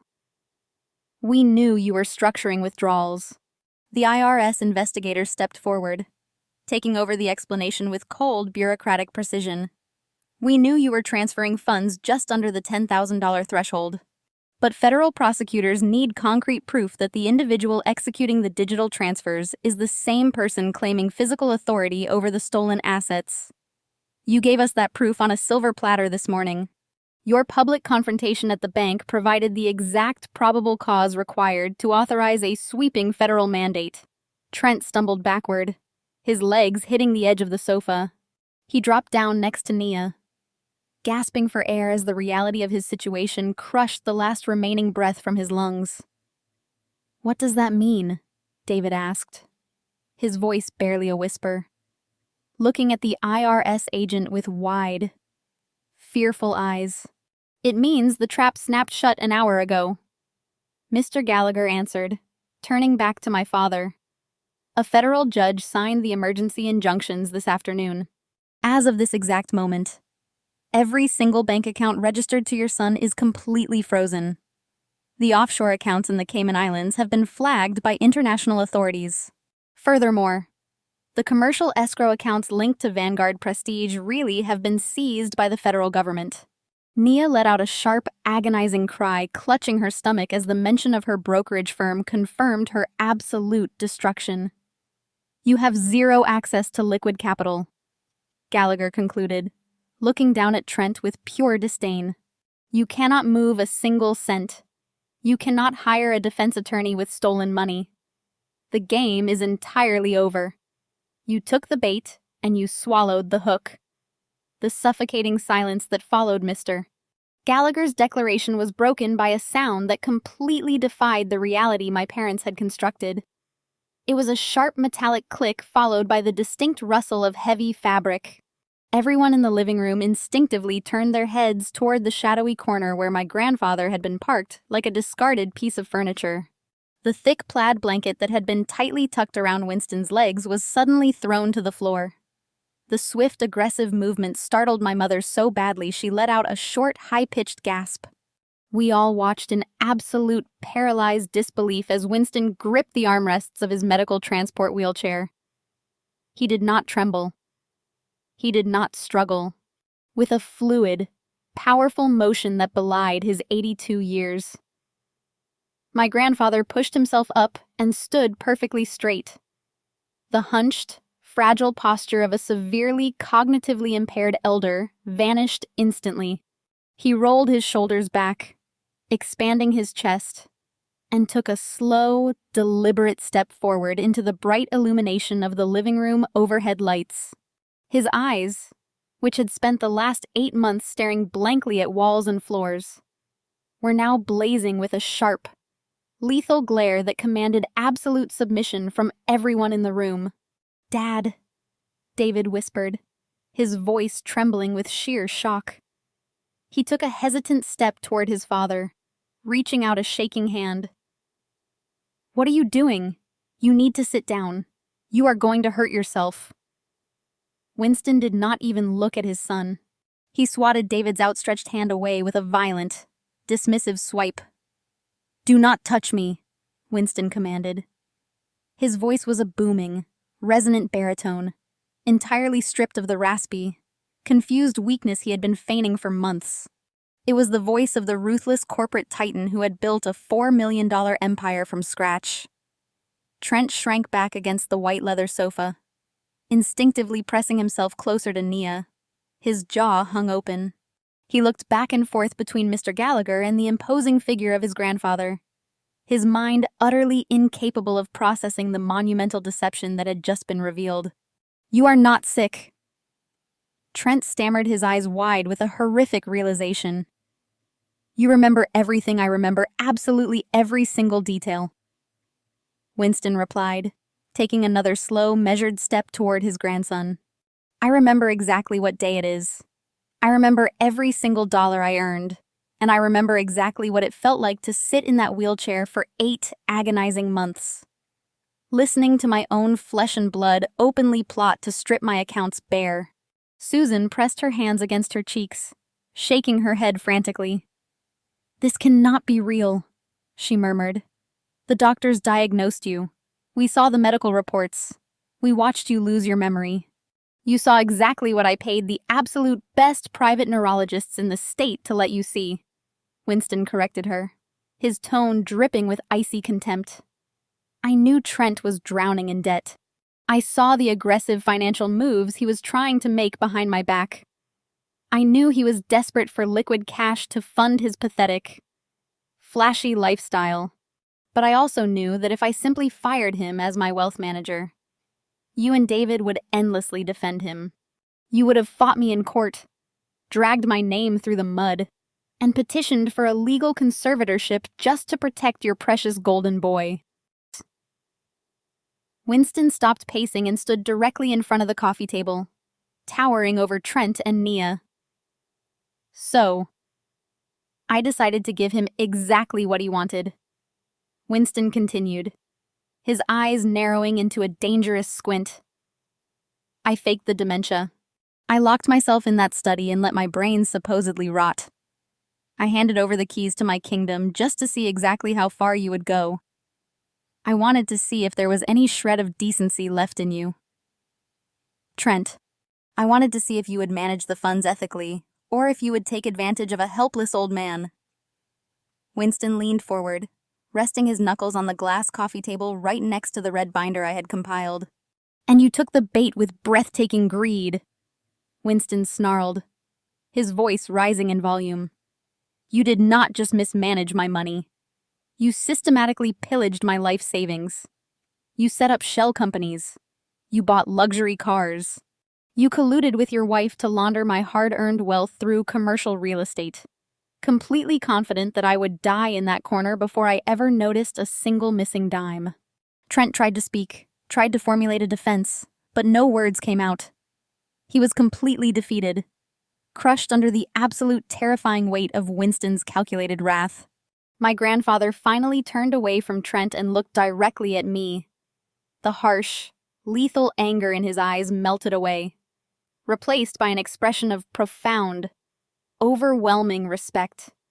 He walked around the glass table and stopped right in front of me. I am so sorry I had to put you through this. Cassidy, Winston said softly, his tone completely shifting. I hated watching them treat you like dirt. I hated sitting in that chair while they insulted your career and mocked your independence. But I needed a trigger. I needed someone entirely outside of Trent's fraudulent ecosystem to execute the final phase of the sting operation. He placed a warm, steady hand on my shoulder. I used you to deliver the final nail in their coffin because you are the only one in this entire house with a spine. Winston declared, his voice ringing with absolute pride. I knew you were smart enough to recognize a distress signal. I knew your background in forensic accounting would force you to look at the routing numbers on that check. I knew you would never blindly hand the money over to Trent, no matter how much David and Susan screamed at you in that bank lobby. You have more integrity, more intelligence, and more courage in your little finger than this entire pathetic family possesses combined. My vision blurred with sudden, unexpected tears. For 32 years, I had been the family scapegoat. I had been called a disappointment, an ugly duckling, and a glorified calculator. My own parents had cut me out of their will just an hour ago for refusing to comply with their toxic demands. But hearing my grandfather, the man who had orchestrated this brilliant multi-million-dollar federal sting, validate my worth in front of the people who had tried to destroy me, was the most profoundly satisfying moment of my entire life. Winston turned back to face David and Susan, who were now trembling near the fireplace, fully realizing the catastrophic scale of their failure. Cassidy is the true legacy of this family, Winston stated, his voice echoing with absolute finality. The rest of you are nothing but parasites, and tonight, the host is finally cutting you off. Mr. Gallagher gave a sharp nod to the federal agent standing at the edge of the living room. The lead FBI agent stepped forward, pulling a pair of heavy steel handcuffs from his tactical belt.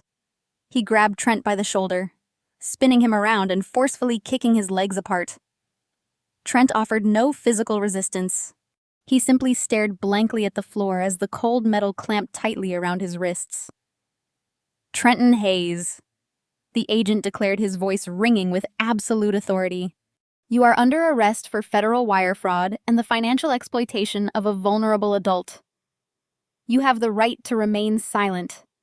Anything you say can and will be used against you in a court of law.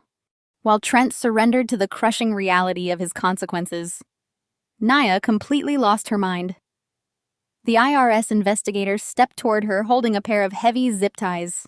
Nia shrieked violently, thrashing her arms and kicking her expensive heels against the white leather sofa. "Get your hands off me!" Nia screamed, her flawless facade entirely shattered.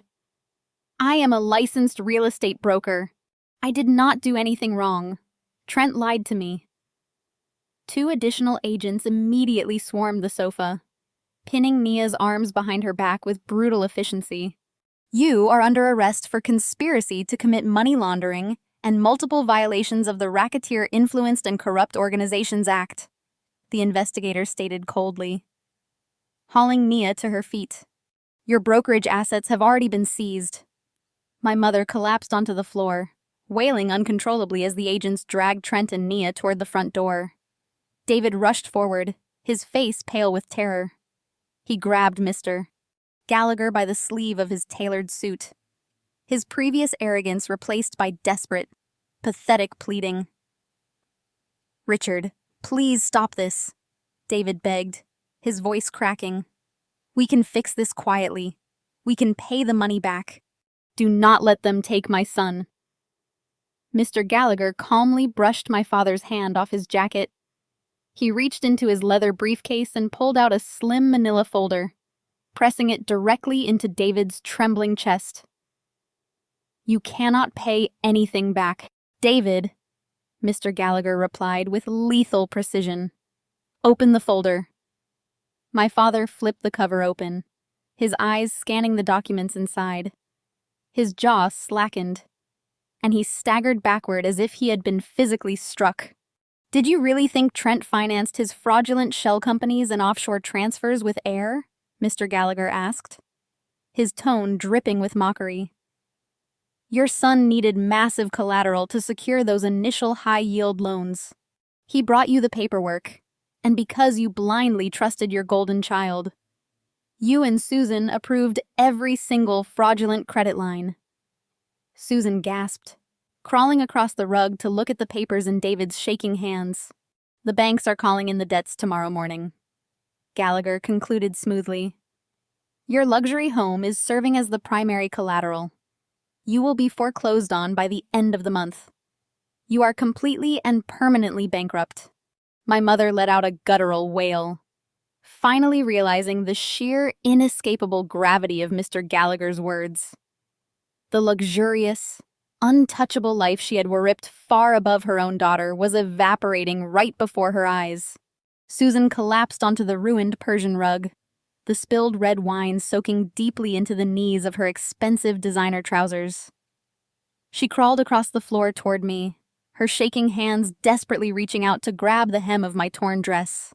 "Cassidy, please." My mother sobbed, her dark mascara running in thick, ugly streaks down her pale face. "You have a good professional job. You make a steady salary. You have to help us pay off the banks. You can take out a loan or use your savings to stop the foreclosure. We are your parents. You cannot just let them throw us out on the street." I looked down at the pathetic woman who had just publicly disowned me, who had smiled while her golden son slapped me, and who had spent 32 years making me feel completely worthless. I did not feel a single ounce of pity. I deliberately stepped back, pulling my dress entirely out of her desperate clutching grasp. "I am just a broke, glorified calculator." Remember, I stated, my voice echoing with absolute freezing finality. "I do not have the funds to save you." I turned my back on my weeping parents and the federal agents dismantling their lives. My grandfather gripped the handles of his wheelchair, but he did not sit back down. Instead, Winston walked proudly by my side, leaving the heavy mahogany doors wide open as we stepped out into the crisp, liberating night air together. 6 months later, the dust had completely settled. The federal justice system does not move quickly, but it moves with absolute crushing certainty. Trent and Naya were both swiftly denied bail. They are currently sitting in federal holding facilities facing a mandatory minimum of a decade in federal prison for wire fraud, money laundering, and racketeering violations. Their entire fake empire was permanently seized by the government to pay restitution. David and Susan lost the mansion in less than 30 days, stripped of their stolen wealth and their precious country club status. They were forced to move into a cramped, run-down, one-bedroom apartment on the outskirts of the city. My phone block list is full of their desperate, pleading voicemails, all of which I delete without ever listening. I am sitting in the corner office of my own newly opened forensic accounting firm. The space is bright, modern, and entirely funded by my own hard work with a small angel investment from a very grateful grandfather. Winston is sitting across from my desk right now, sipping a black coffee and looking healthier than he has in a decade. They thought a slap would break me, but they forgot. When you corner a woman with nothing left to lose, she does not cry. She calculates. Has a family member ever underestimated your intelligence? Tell me your story in the comments and hit subscribe for more justice. The story of Cassidy and her family's catastrophic betrayal reveals a powerful truth about navigating toxic environments. Composure and self-reliance are the ultimate shields against manipulation. For decades, Cassidy desperately sought validation from parents who only valued the superficial success of her deceitful brother. When violently pushed to the absolute brink, she did not crumble into the emotional wreckage they eagerly anticipated. Instead, she leaned heavily into her professional expertise as a forensic accountant. This deeply resonates, teaching us that our inherent skills and logical clarity can gracefully dismantle the most elaborate webs of gaslighting, financial abuse, and fraud. Furthermore, family loyalty is often weaponized by those who view relationships as purely transactional. Cassidy's parents and brother weaponized guilt, public shaming, and physical intimidation to force her compliance. The profound lesson here is that sharing DNA does not obligate anyone to endure relentless emotional abuse. True liberation begins the very moment we stop trying to prove our inherent worth to people who are entirely committed to misunderstanding us. By refusing to sign away her rights and choosing to methodically expose the multi-million-dollar embezzlement, Cassidy shattered a generational cycle of enabling behavior. She recognized that her true value was not dictated by her parents' cruel metrics, but by her own uncompromising integrity and relentless hard work. Ultimately, the narrative demonstrates that the best response to pure malice is not blind vengeance, but absolute justice achieved through unshakable, permanent boundaries. Cassidy simply allowed her family's unchecked greed to become their own ultimate undoing, proving that walking away is the most powerful move imaginable. We must consistently recognize our own strength and never let fear keep us tethered. Take a moment today to evaluate the boundaries in your own life and bravely step away.